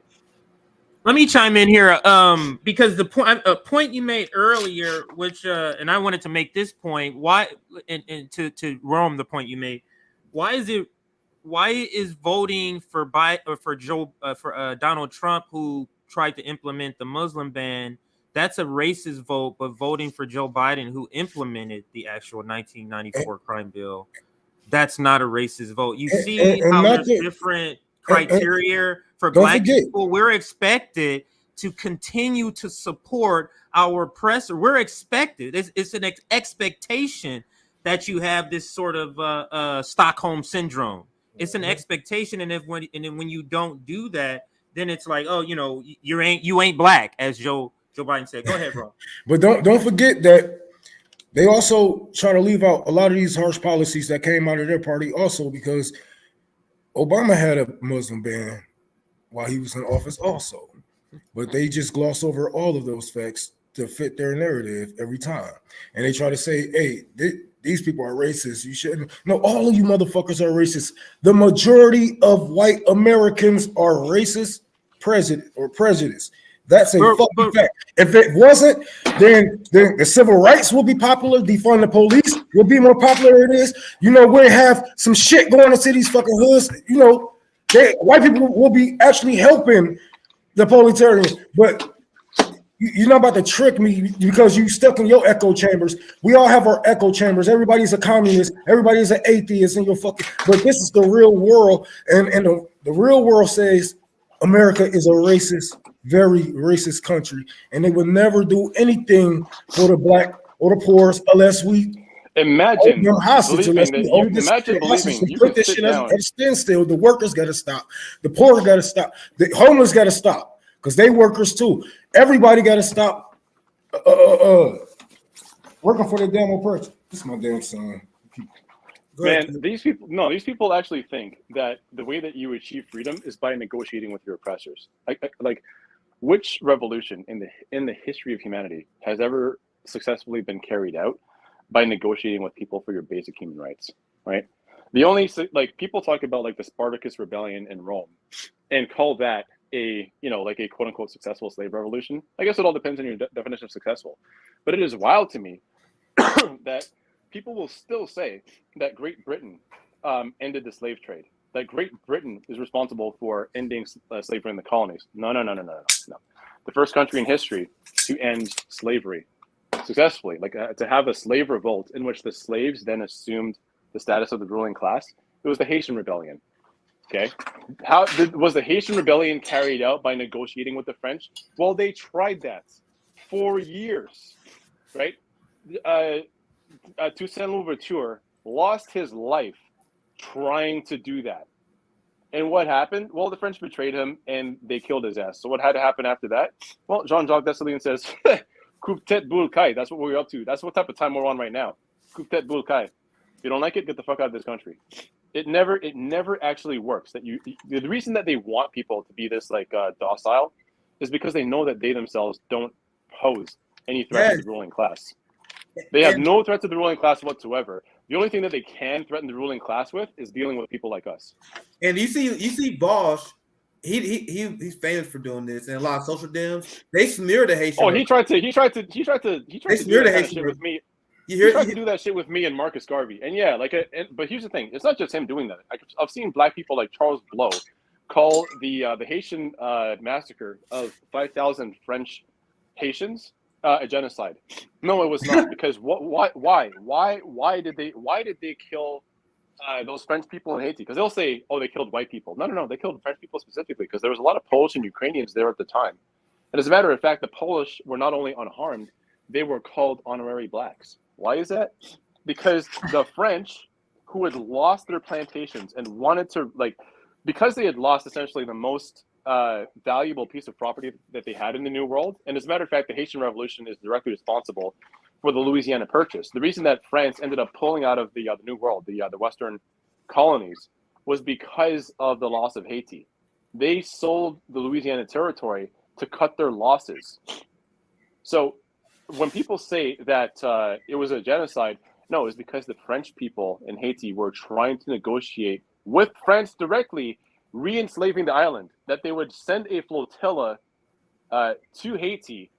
They would send gunships and soldiers to recapture the territory. And this was after the British had tried for years to do that exact same thing.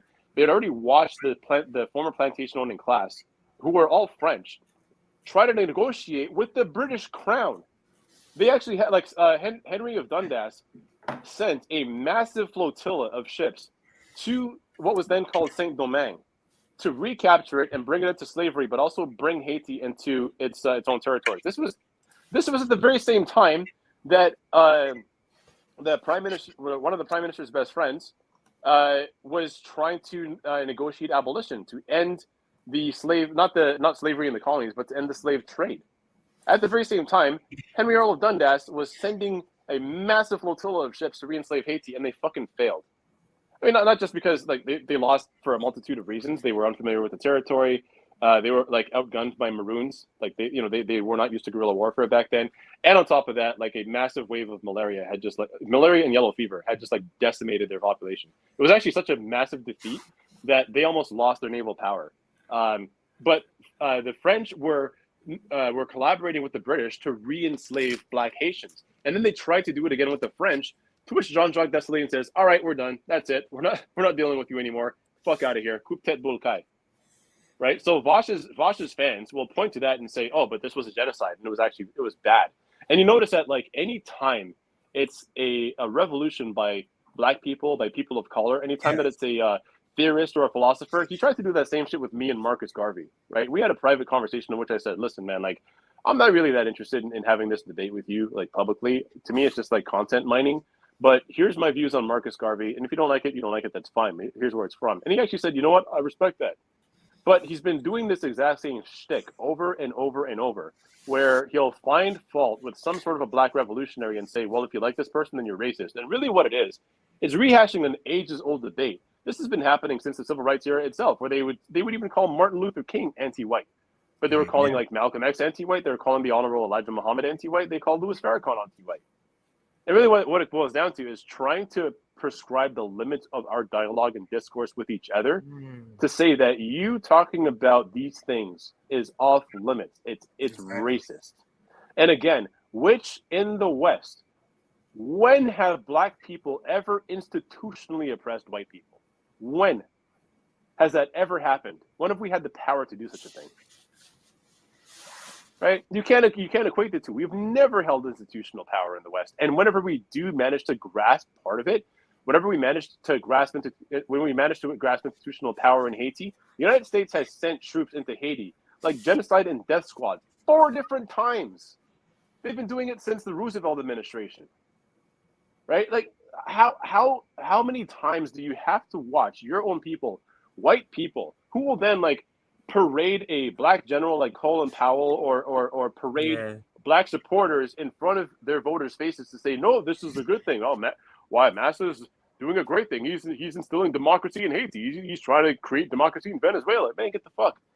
They are afraid of what is possible when we start collaborating with each other. They're afraid of Pan-Africanism, right? They're afraid of a pink revolution. They're afraid of the Belt and Road Initiative. Why? Because they don't want to give up their hegemonic power. They don't like the competition. Exactly. That's all it boils down to. And these people, like, you know, these Vosh types, these internet types that want to try and tell Black people who we can and can't pay attention to or call us fascists. But they try to call me fascist because I quote Marcus Garvey. Dog, as a Jamaican, you will never get me to stop quoting Marcus Garvey because he was right. When he says things like, you know, that Babylon has done it, that Great Britain has done it. Why can't we have to play that clip? We're gonna have to play that clip to close. We're gonna have to play that clip. Why can't we not create an empire of our own? Get it right now, right? Yeah. So CJ, I don't know if you have more you want to continue on your segment. I have a Ukraine story that would be dope, but let's insert the Ukraine story and then come back to the all we have to do left is show the tweets from Jordan. We can do that later because I do want to answer the tweets, like at least 3 of them, just to give us to say, read the tweet and then say this is what we think. We can do that after this Jordan guy. Is that Humanist Report? This Jordan guy, is that him? No, Jordan had to play Captain Save a Humanist Report, and he jumped in. We already covered. Yeah, he jumped in. So maybe you can bring up his tweet just so you can see. Yeah, so I can. So I don't think this is. I don't think this segment would be too long, but it'll be fun to do, especially with Q here. This is a Ukraine segment. All right. So you know how I love to talk shit about Ukraine. So Nick, somebody in one of your tweets called the Azov battalion Vanilla ISIS. That's I'm like, bro. Yeah. So that's a good intro because the Azov battalion neo-Nazis, they are very open about what they are fighting for. Dude, they were throwing up Sig-Heil salutes when Kherson was quote unquote liberated. Yes, we're about to get to that. Yeah, we're about to get to that. Yeah.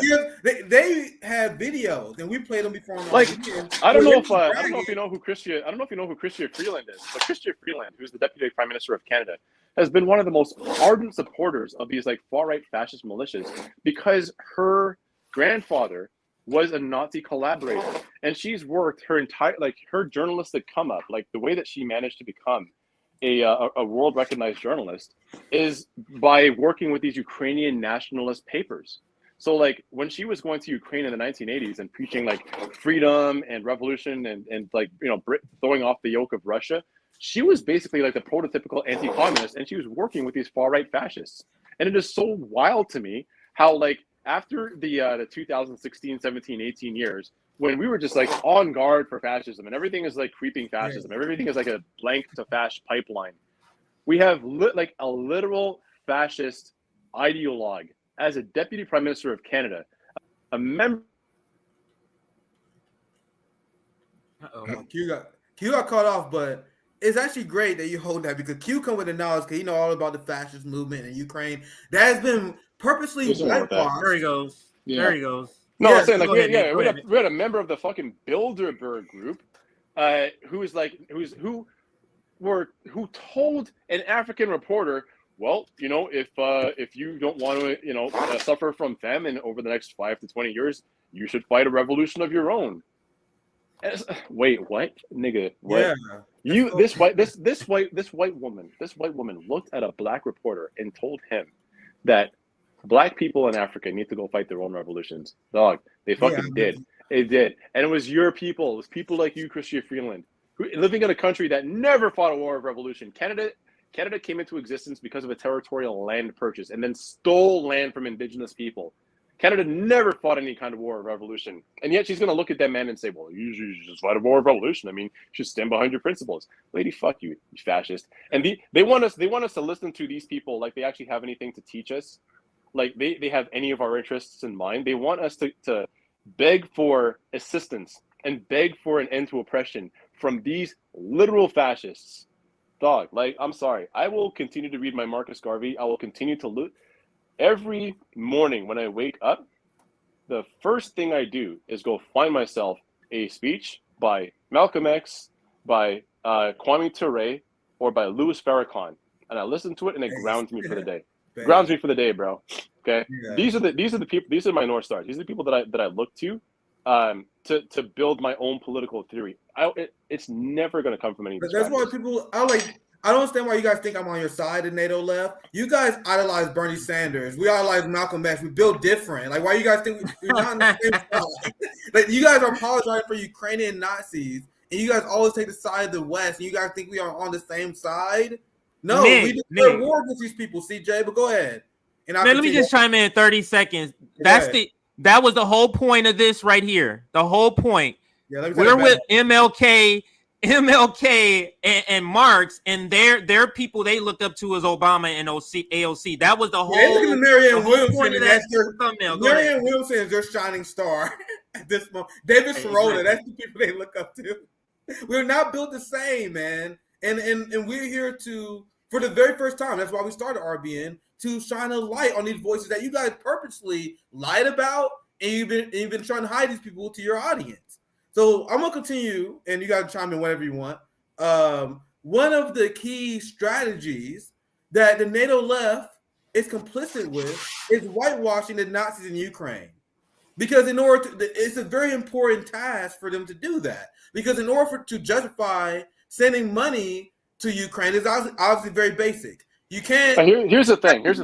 I think in a way, though, like those of us on the, okay, so if they're the NATO left, I guess what are we, like the JD Pond left? But like I feel like we kind of gave up ground because we conceded territory by saying Azov Battalion all the time. Azov Battalion is not the only only white supremacist like neo-Nazi militia. Fair enough. I don't know if you ever heard of the Tornado Battalion and how like at the onset of the war that Zelensky released members of the Tornado Battalion from prison. These were guys that had been convicted for like gruesome, like hideous murder. I'm talking about like dismembering old people, like killing pregnant women, raping children. They are getting caught torturing people. Like people are being tortured for. He released members of the Tornado Battalion, the OUN. Right? There's like a multitude of neo-Nazi militias out there in Ukraine. So I'm sorry, no, like it's not just Azov. The Ukrainian military itself and the Ukrainian power structure right now, because they basically banned all, ostensible left-wing parties. They're no longer allowed to even have political representation in Ukraine. This is a country that is rife, absolutely shot through with neo-Nazi ideology. You want to talk about anti-Semitism, what anti-Semitism that people should be afraid of?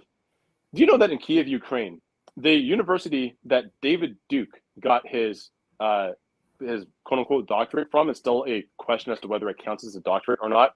According to what the university describes it, it's not a doctorate. So David Duke is not Dr. David Duke. He's just David Duke, a guy with a graduate degree.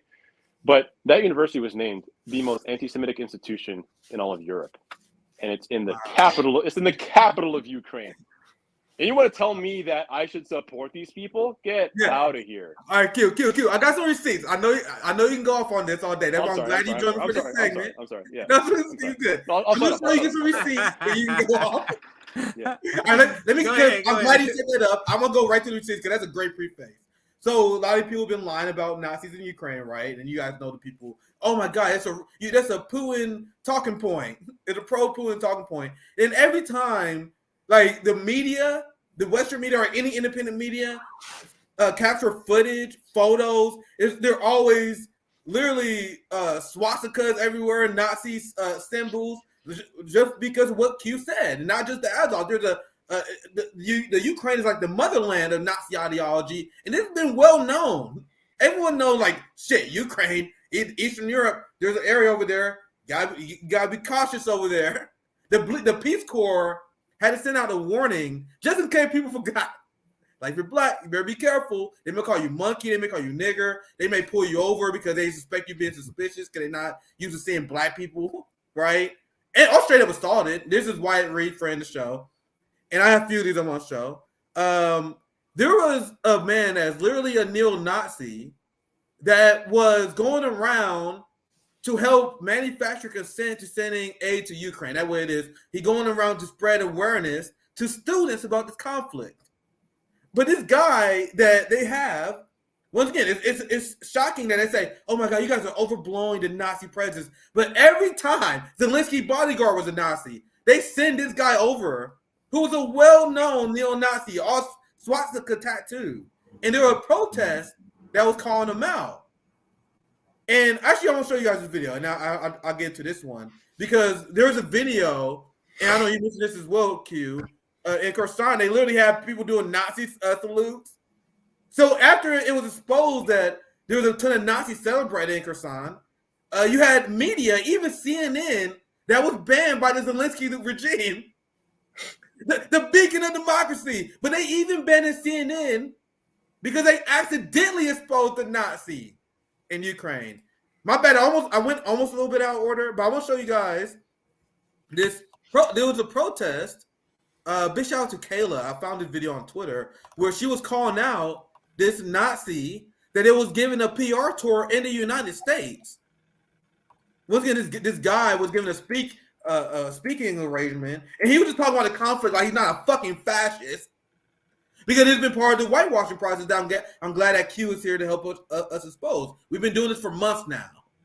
While the NATO left, while Kyle Kalinske, while the TYT left are apologizing for the Nazis and calling people who criticize them Putin sympathizers, we're calling out the Nazi connections that we as black leftists have very good reasons to be calling out and be concerned about. But anyway, let me play this video. And Q and Rome, I get you guys in here. It's only 17 seconds. You can hear her protest. Is an open neo-Nazi, a member of the Azov Battalion, a neo-Nazi battalion, has posted pictures with Hitler, has posted pictures of swastikas. Why don't you let him know that he has participated in the murder of children in Donbass? Bro, look at the people, and everyone say, I keep telling you guys, the United States is the most propagandized country in the world. That's sad. The MSNBC, CNN, New York Times, Washington Post, TYT, and the Democratic Party radicalized this country to the point where you can't protest Nazis. Can I tell you something real quick? Go ahead, Q. Actually, let me play it one more time, and then I'll chime in. Yeah. 17 seconds. Let's play it one more time, and I'll get you in here. Is an open neo-Nazi, a member of the Azov Battalion, a neo-Nazi battalion, has posted pictures with Hitler, has posted pictures of swastikas. Why don't you let him know that he participated in the murder of children in Donbass? And white supremacist America is now a controversial opinion to protest Nazis. Q. Yep. Rome, you want to take that on? Yeah, I feel just yesterday. Oh, sorry. Let's. My bad. You can go ahead. No, I'll be quick. Yeah, I'll be quick. Is that yesterday? My sister dropped my dog off at home, like drop my dog off at my house because I have I have an Alaskan Husky, and he was over at my sister's house for like almost a month. Why? Because her mother-in-law likes to take long walks with him. Why is my sister's mother-in-law live with her? Because she managed to escape out of Donetsk City. Like she was a resident of Donetsk City, and she's been a resident of Donetsk City for her entire life. She had to leave her work teaching. She had to leave her deceased husband behind, and she's now here. Like she got out of Ukraine. She's now here in Canada. I mean, hopefully at some point she'll be able to go back and like live as a free person again. But like I'm literally learning Russian to be able to communicate with her, and I send my dog over there to like give her a little bit of company because she's over here practically by herself. Doesn't speak very much English. She only speaks Russian. Okay, like there is an actual human impact. My brother-in-law had to go to Georgia. He had to go to Donetsk City and take her to Georgia to be able to file for her refugee papers and get her over here. Both of them were in like tremendous danger. And while like their politics might differ from mine about the cause of the war and everything else, what like all of this to me isn't just grounded in my team, their team, you know, Zelensky or Team Putin or whatever. It's grounded in the fact that like real people have had to suffer through this shit. Yeah. For so long. And everybody only started caring once they could. And I don't think anybody really hates Putin all that much. I think the reason that they hate Putin, and I think the reason that you have this like anti-Russian sentiment, is because he took their toy away. He took away to them, because they're all like, you know, brain poisoned by this Russiagate shit. They believe that Vladimir Putin took away the opportunity for Hillary Clinton to function as the president. This was something that was destined, and now they have this blood feud against him, which they've now extended to all Russians. Yeah, and it makes me sick because there are like it has real consequences on people. You know, my brother-in-law risked he risked being enlisted into the Ukrainian military because he was trying to get his mother out of the city and bring her somewhere safe. He could have been press ganged into service and then had to fight against Russians. That could have possibly happened. You know what I'm saying? But like, whatever your point of view is on this, if it is like, I don't really care because it's nothing of consequence to anybody that lives here. Like, in a sense that like nobody here can actually affect any change on what's going to be happening on like what happens there on a day-to-day basis. We can only have opinions about it, but we cannot affect any material change whatsoever. So for me, it's almost a moot point. But what really boils my blood is when people act like this is a fucking game and that like having the right opinion on this is going to make a world of a difference. It's not. It's only the only people that have any say or that it makes a difference for are the people living in the Donbass territory and the people living in the broader Eastern European region and all of the trade partners that were potentially being cut off from grain exports, from Russian energy, etc. The poor people in Europe that have to ration their energy right now, the people that had nothing to do with this, had no opinions on this, they didn't manufacture this outcome, that now have to like freeze in the fucking winter because the people in like the European Parliament and the UK Parliament for some reason got rooked by the United States into cutting their own throats, and it's all falling down on the heads of the working people and the lumpen proletariat, the people that have no power.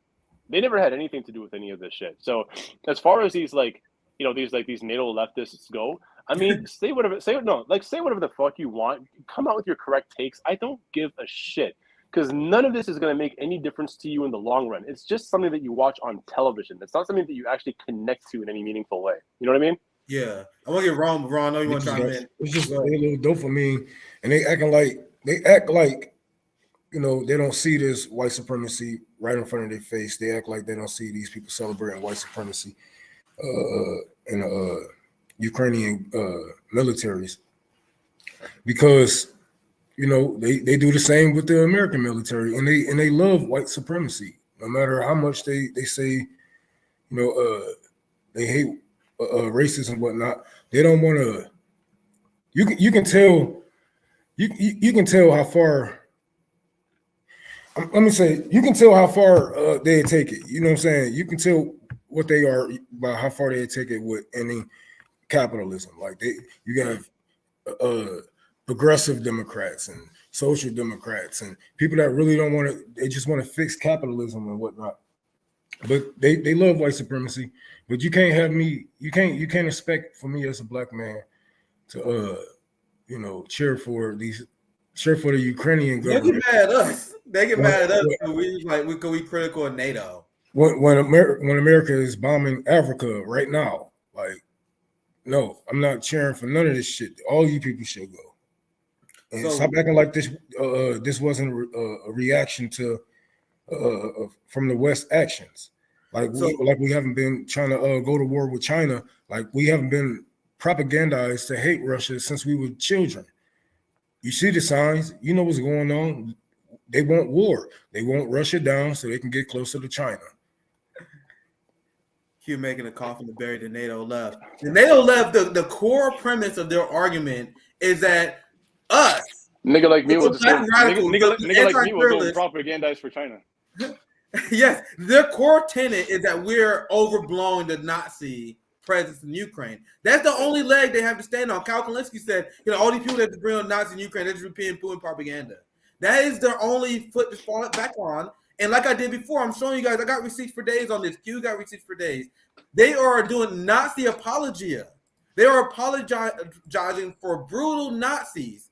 Look at it. This is, I went a little bit out of order, but I'm going to correct it here. Because this is the video of CNN accidentally exposing one of the Nazis in Ukraine. They had a lot of these, and this happens all the time. Whoops. You see the Nazi salute? Whoops. And they're like, oh shit, take the camera off. Take the camera off. This is why we shouldn't have free press.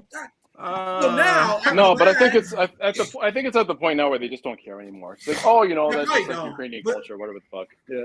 That's why I showed this earlier. I showed this a little bit out of order, but you see, this is when CNN stripped CNN of their accreditation after accidentally showing the Nazis in Ukraine, because that clip went viral after that, because they're like, oh my God, see, more evidence.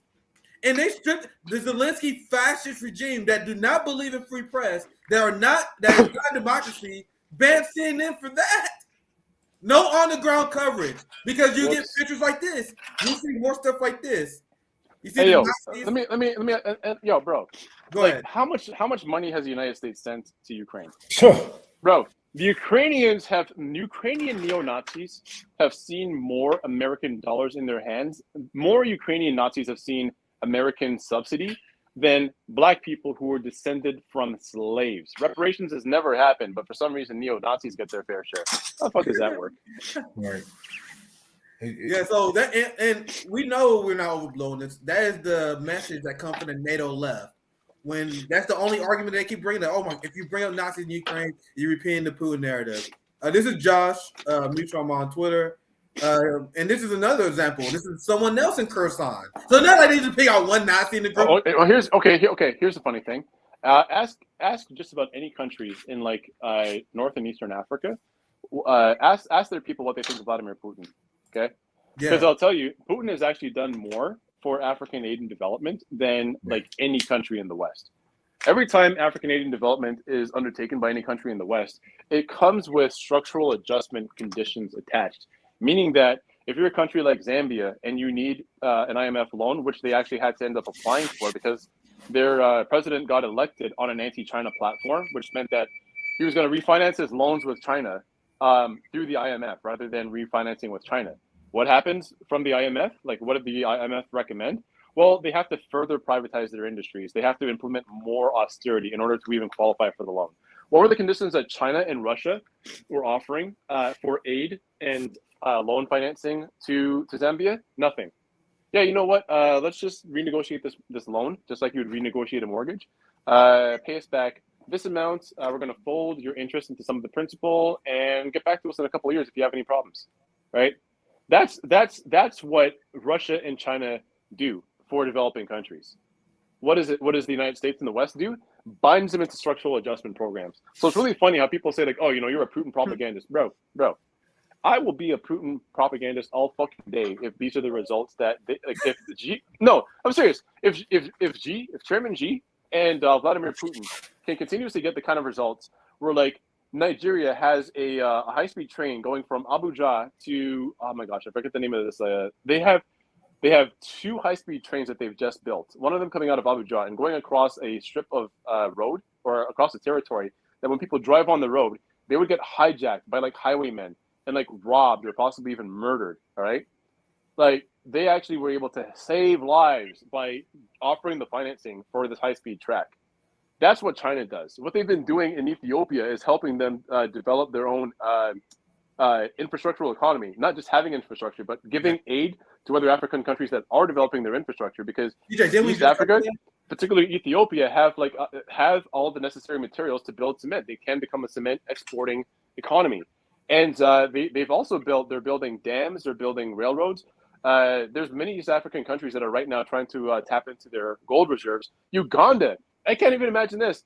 They have, excuse me, Yoweri Museveni, a United States puppet, an actual, like an African, the closest thing you can come to a fascist, now turning on the United States and turning towards Russia and China because a French company was going to help Ugandans build out their energy infrastructure and to do oil exploration.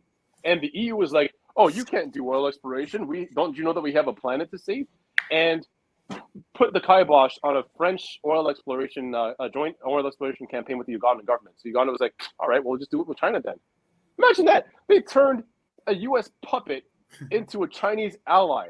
So you want to talk about, like, you know, whether you're a Xi propagandist or a Putin propagandist. Hey, listen, I don't really have personal opinions on either of these guys, but what I do know is that Russia and China do so much more for developing African nations without attaching conditions that mean that they have to sell out what little public infrastructure they have to private companies, that they can actually like develop on their own terms, that they can nationalize energy resource companies, mining companies, etc., and share the profits with their own people. Yeah, you know what? If that's the outcome that you get by propagandizing for Putin, nigga, like give me a tricorn hat. I'll be the town crier all day. Get the hell out of here. Yeah, cute. Yeah, I'm gonna just share this last thing when I pass it to you, CJ. Just go for the sake of time. Remember, Savvy's gonna be on Jimmy tonight, and that'd be interesting. I wanna watch that. So I actually got a bounce in a few. So I'm gonna wait. When does that start? When does that start? I don't know. You know, he usually go live around like 5 or so. I think someone said like in like an hour or so. But I want to read this receipt, and then CJ, we got time, and we can wrap it on the Jordan tweet that we didn't go through. Yeah, just show a couple of. But this last part I just wanted to read, just on that segment. The last receipt I have.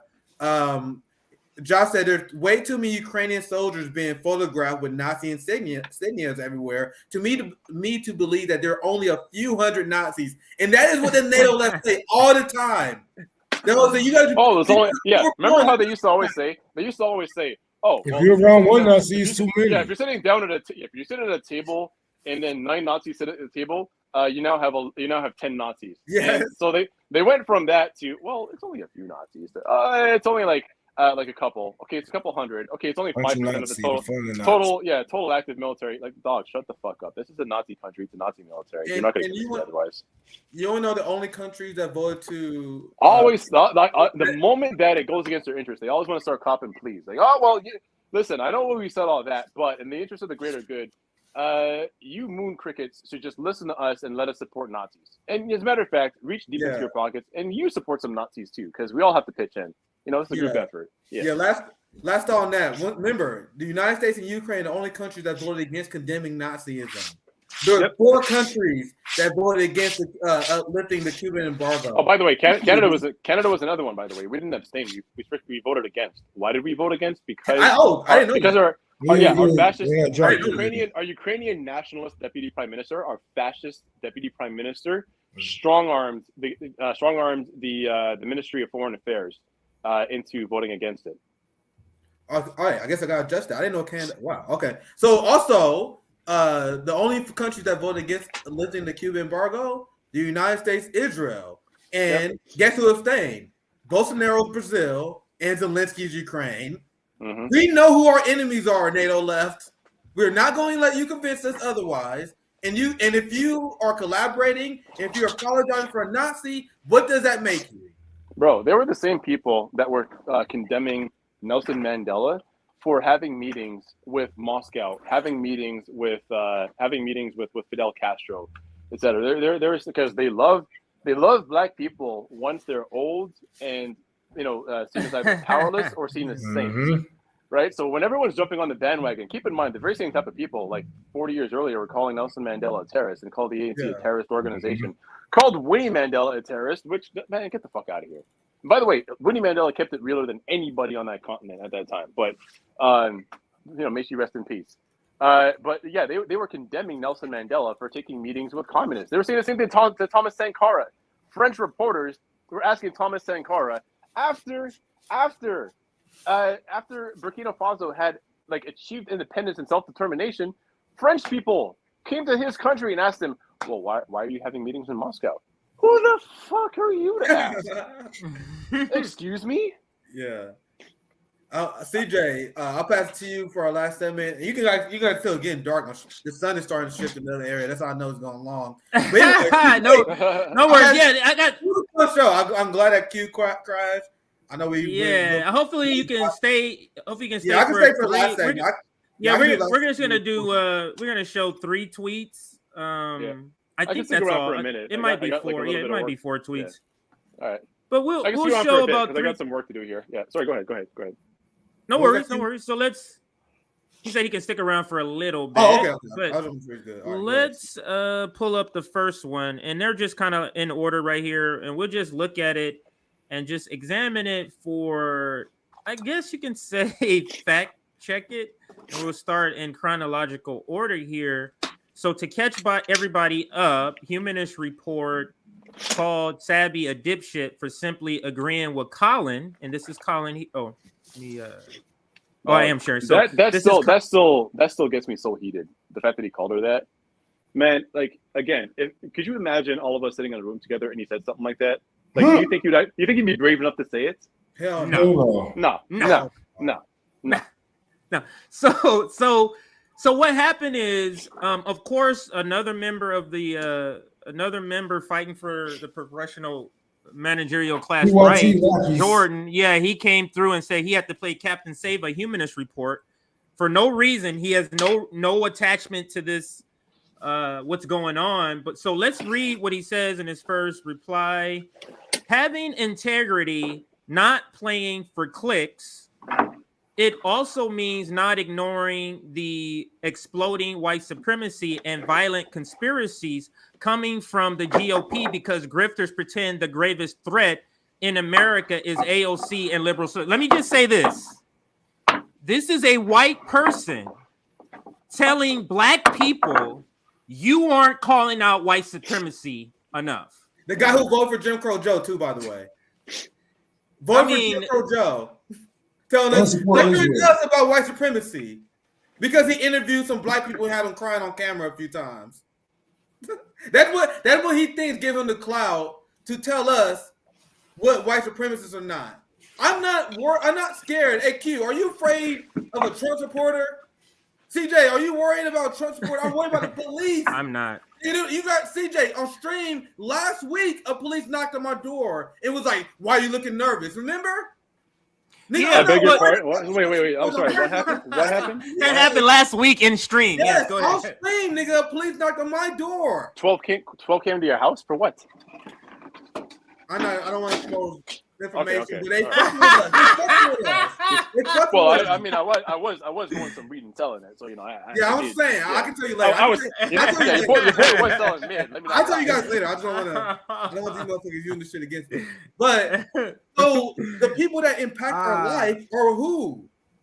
The Democratic Party that is in charge of our community. I am governed by the Black Congressional Caucus.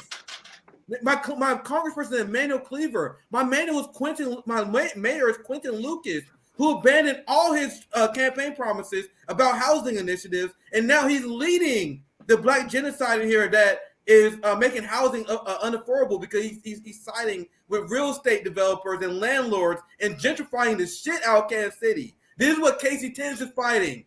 Once again, Vanguard wasn't there, but we was there calling out Quentin Lucas, a black Democrat mayor, Jordan, black Democrat mayor, who gentrifying our communities, who funding the KCPD even more, even though the KCPD was caught torturing a suspect that they caught, and they ignored a black woman who was caught by a white supremacist, and she was tortured for a few days. The KCPD ignored that. Quentin Lucas is in the pockets of the KCPD. Emmanuel Cleaver is in the pockets of the KCPD. They're in the pockets of real estate developers. Kansas City, we had about 34% of the black population, 3 times higher than national average. That number dipped to like 27%. That's why Casey Tennant called out Quentin Lucas and said he's complicit with the black ethnic cleansing of Kansas City. Jordan, guess what party that is? That's the Democratic Party. I just want to talk about how he's talking about the violent conspiracies. Let me just make this one last point. I passed right to you. One last point. I got to bow it up. You notice how we focus on policies that impacts us on a local level as well as national? Mostly national politics is a sideshow. Most of what happens in your life is local politics. So the reason why we call it the Democratic Party is because the Democratic Party and the Black Congressional Caucus are the people who govern us, Jordan. Marjorie Taylor Greene does not govern me. She governed a bunch of rednecks in Georgia. Why the fuck would I focus on calling out people that have nothing to do with the policy that's hurting our people? But Jordan, who has an impact on black people? Keisha Lance Bottoms has an impact on black people. Yeah, Lauren Boebert has no impact on Amen. Yeah, you know what I mean? We get Roman. I cut Rome off, so let's get Roman. I just wanted to say, like, he talking about the white supremacy and the violent groups and whatnot. But Jordan, what are you going to do to help black people actually prepare against those groups? Because they are already there. They are organized. They have their weapon. They have their weapons. Their vests. They ready.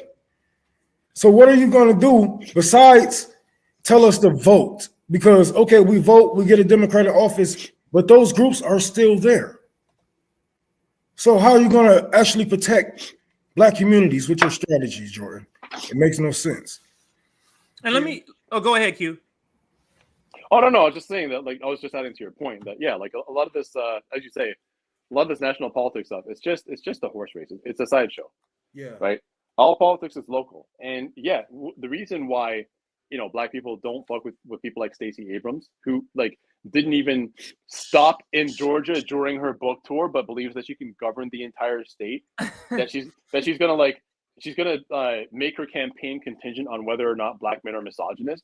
Like, you think that these people that have no interest in the needs of the average person, the average working class human being, the average black person living in any other states, you think that we are going to spend any time cheerleading or promoting them when they've never cared about our people? Like, dog, get out of here. And I'm sorry, like, I mean, I am critical of the right as well, but my whole thing is like, the right now does not have a substantial effect on my material circumstances or the people around me, because I live in a fairly liberal country. I am underneath a liberal government, and the policies that are being implemented right now that affect people the most are being put into effect either by liberals or by their conservative collaborators, who are very happy to enact the exact same strategy with just a little bit less kind of a face on it, right? Our carceral policy, our trade policy, our foreign affairs policy, all of it is orchestrated by these people. Once they retire from office, they all hang out in the same clubs together. I know this because I go there too and I see them. They're all friendly. They all hang out together. So, like, no, I really don't care what you think about AOC or whether or not, we should be reserving our criticism for Lauren Boebert or dog. I don't care. When AOC says and does goofy shit, I'm gonna say she's doing goofy shit. When Ilhan Omar, who like came into national prominence by looking Elliot Abrams in his dead-eyed fucking face and asking him about the El Mozote massacre, okay? And now, like, the senescent and dysgenic anti-war left is so, like, sapped of energy that you have LaRouches that have to go out and call Ilhan Omar for supporting supporting Nazis in Ukraine and for abandoning her previous anti-war positions in Ukraine. And she calls them Russian bots, that they're Putin puppets. So it's like, yeah, when people like that make a complete mockery of what is supposed to be a principled and anti-war movement, then yeah, we're gonna say something. And how dare you? Where do you get the audacity as a white person to tell us what we should or should not be criticizing? You don't have to live our lives. You're not living as an internally colonized people in the belly of the beast. You don't have family members overseas that are being brutally repressed because all they want is national self-determination. You don't have a life like that. So what are you talking about? And you notice that we, CJ, you notice on RBN, we wasn't spending time mocking Jordan like we easily could have for him spending January 6th hearing trials. And what, like, if you want to live in your white boutique left circle and cover Trump, you do you, boo-boo. But why do you feel the need to, hey, black leftists over there, talk about the GOP more, fall in line, stop talking about AOC in the squad. Why are you busy? Why are you worried about what we're talking about? I never give a fuck about you covering Trump all the time for clicks, but you guys got to be in our business.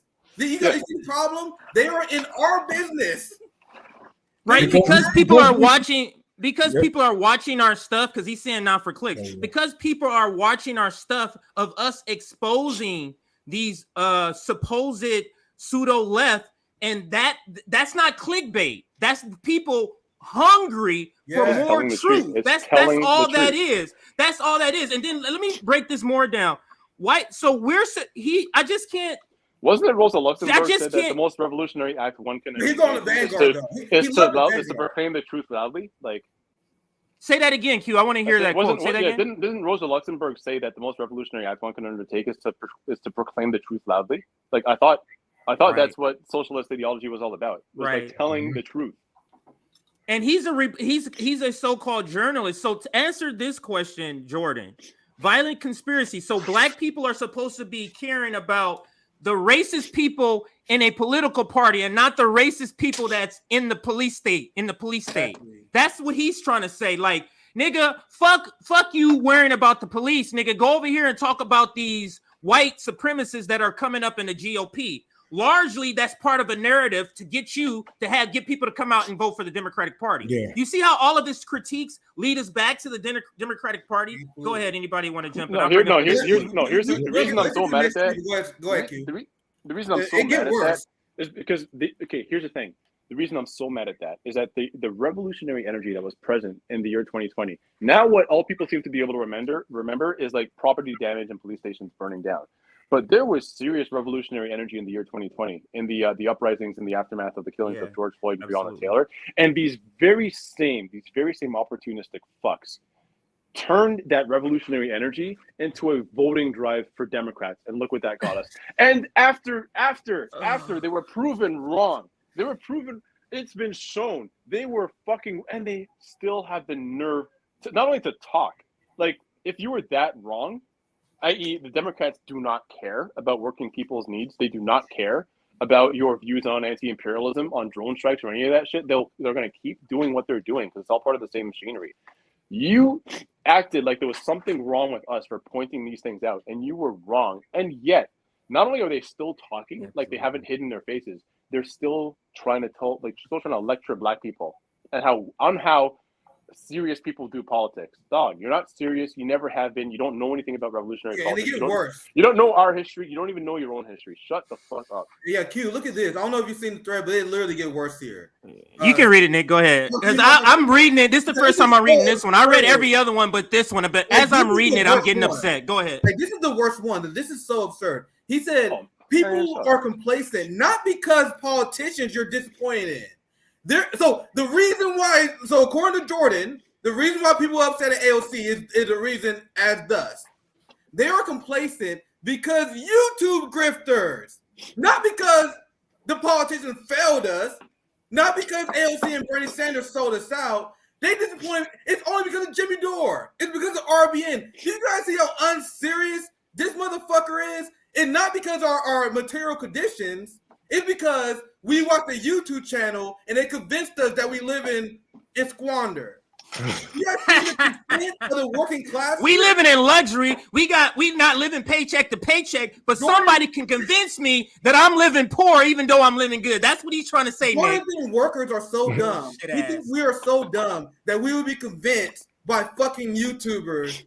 Otherwise, we'd be all for people who just. Otherwise, we'd be all for AOC. It went for goddamn Jimmy Dore. let me read the whole thing for Q since he's only listening. So let me read the whole thing for Q. No, I saw. I checked. You can see it. Okay, perfect. Let's read it for people who just listen though. Let's read it real quick, and then Q can take it. Go ahead, CJ. I just want to make sure people hear it. People are complacent not because of politicians you're disappointed in. They are complacent because of a bunch of YouTube grifters obsessing over their politician for clicks, rather than steering people to great things happening like unions, worker strikes, and we're doing that, but he really wants to say not steering people to the Democratic Party. There's no other reason to say this unless you have because your work doesn't count if it doesn't comes back to the Democratic Party, and they always you know what I'm saying, the dog whistle. Sounds a lot like back when during the civil rights era, you know, when the freedom marchers were taking the rights throughout the South. You know, when local governments were saying, well, you know, we don't really have any problems here. It's just a bunch of outside rabble-rousers. They're just coming here to make trouble. You know, Negroes here like things the way they are. You just have a bunch of outsiders coming here to agitate and make trouble. That's that same shit. Yeah, and he's trying to discredit. Go ahead, Ron. No, he's trying to discredit our work. This is why, you know, people, the Vanguard, like, oh, I don't get why, you know what I'm saying, why they call them racist. I don't get, nigga, this is the problem. This is the problem, man. Y'all don't see y'all racism. Look at the higher standard. Look at the different standards. Yeah, somebody got echo. Where's the echo coming from? Wrong. Oh, there we go.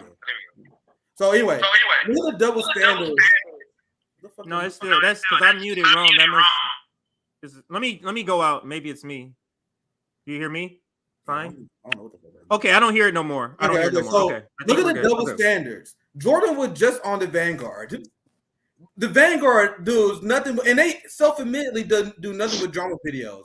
It's okay for them to do that, but they get mad because we criticize AOC and we do media critiques on the side. Why is there two different standards? This is because we're critiquing his people. We're critiquing his team, his tribal team. Go ahead, Nick. And also, and I'll pass it to you guys. Look at the double standards he even set for himself.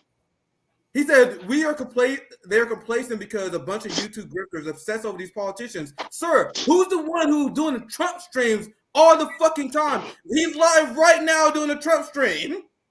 He said we're the one who's doing criticize politics for clicks. Listen, the only thing you criticize someone who's not even in power. The only thing anybody needs to be saying about Donald Trump is free my nigga. Bring him back to Twitter, man. Me too. Bring him back to Twitter, man, because like, hey, yo, comedy died. Comedy died the moment he got banned from Twitter. Free my nigga. So yeah, I say that all the time. I want him to come back to Twitter. Go ahead, Nick. Yeah, but anyway, my response to this, I'll show you guys this earlier because this is him blatantly lying, and I held my tongue on Jordan for quite some time because he keep doing this shit. We keep lying about our work, and I'll show you guys the receipt where I literally had on our last summit, and they know this. We had T-Mobile and Friend UN organizing efforts. We had a Kellogg strike UN on. So he said, if you go to tweet above, he said that these people are ignoring that. And even if you're talking about Jimmy didn't ignore that because Jimmy hyped our General Strike Summit up. You guys didn't hype it up. And what happened, Nick? What happens when Democrats touch these unions? What happens? What happens when Democrats touch these unions? Now, no shade at Chris Smalls, but let's be real. Ever since he did, you know what I'm saying, that little tour around with all them rich people, them politicians, the energy just isn't there like it was before. I'm sorry, but that's what happens. They are the death of unions. They're the graveyard of civil rights and labor rights. When they say they coming to support you, they coming to overthrow you, to shut down your movement, to get people in that know how to talk like you, but it's gonna, you know what I'm saying, steer you off track. That's all they do every fucking time. And we have proof of this. This have been going on. We're not just spewing bullshit. This have been going on. All this shit. All them strikes that one of these niggas is the same one that was trying to cancel. They're trying to cancel Chris Smalls for going on Tucker Carlson's show. Remember that shit? Yeah, I remember that. I remember that. You got it. I forget. One thing I want to say, and I'll pass it back to you, CJ.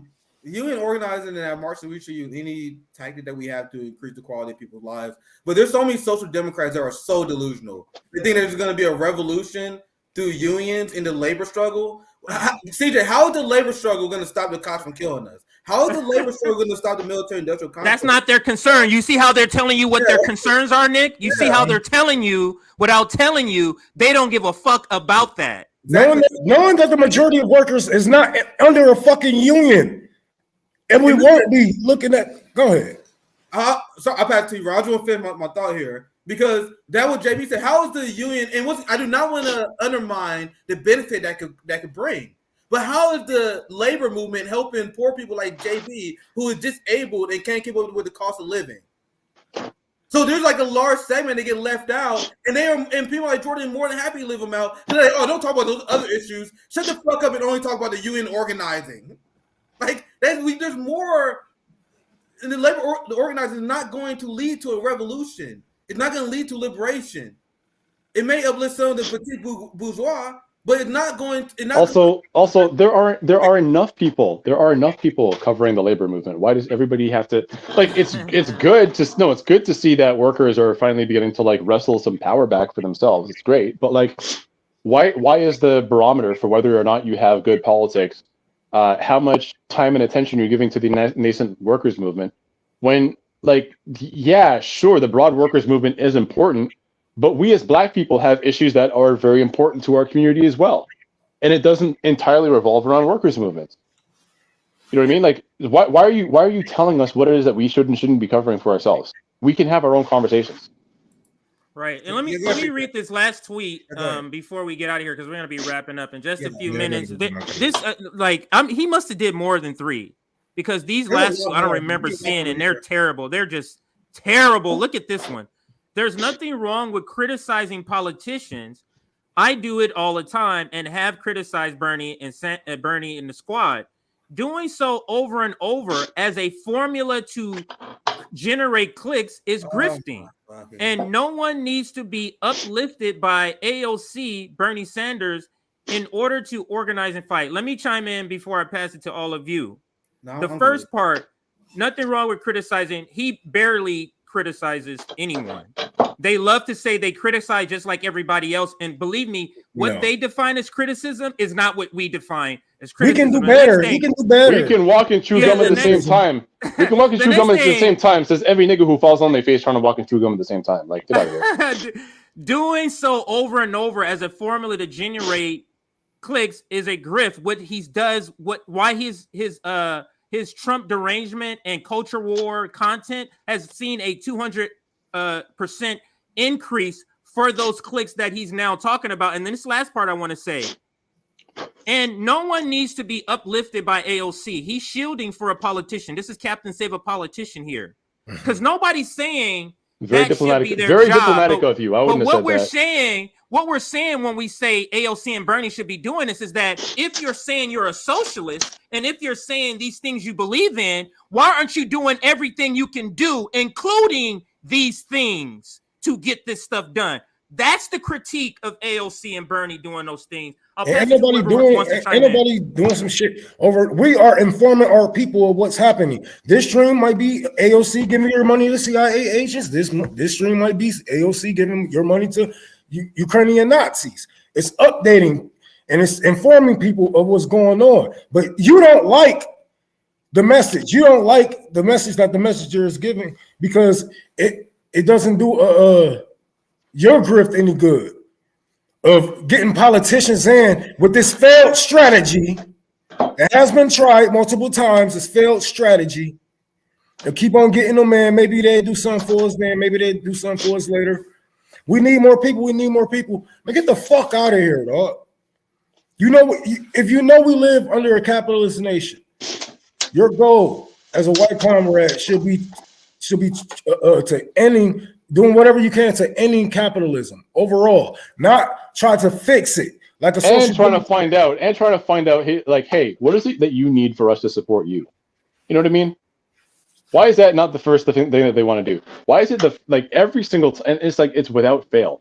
Every single time that we find ourselves up against opportunists and politicians that give us lip service and then provide more of the same anti-black white supremacist racism, why is it that your first impulse is to immediately defend them rather than ask us like, hey, Is there anything that you need? How can I help? That's a great point. This is why, bro, this is why I don't believe in allies, and I barely even believe in comrades anymore. At this point, I'm pretty much like this. Listen, man, if you're down for the struggle, you're down for the struggle, and I fucks with you. But if you can't, at the very least, show some like loyalty to the people that are supposed to be in that same struggle with you, then I can't fucking trust you. Why would I have anything to say to you? You know what I mean? Facts. All right. Yeah, if no one else chime in, fuck them. Fuck all these motherfuckers, bro. If you don't like what we got to say, tell your politicians to do their motherfucking job. SMD. That's all I got to say. If you don't like what I got to say, if you don't like my words, you don't like what I got to say. If you think it sounds racist or whatever, bro, SMD from the back. I do not care. Right. I love it. All right, I think we can close it there and close. It was fun. Close the stream. It was a great stream. We've already hit like 5,000 people. Sabby is going to be on Jimmy Dore right in a few minutes. But Q, can you tell us? I know you said it already, but let us know where people can find you again when you're podcast if you all the other information.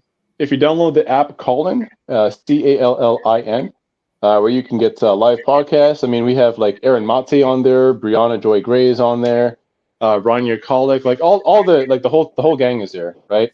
It's like, you know, it was started by David Sachs, who was like another one of those PayPal scions, and a bunch of those people on the left just went and took that shit over. All right, so if you go download Callin.com, my show is unredacted. Was hosting it with Glenn Greenwald, but because Glenn's husband is very sick.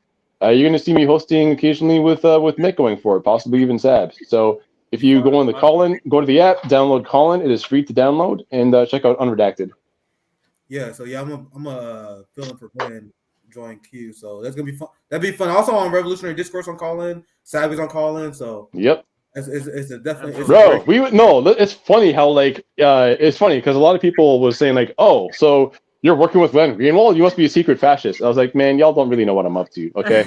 And so what? Hey, Nick, ever since I made that phone call to you, and I was like, hey, yo, there's an opportunity out here, okay?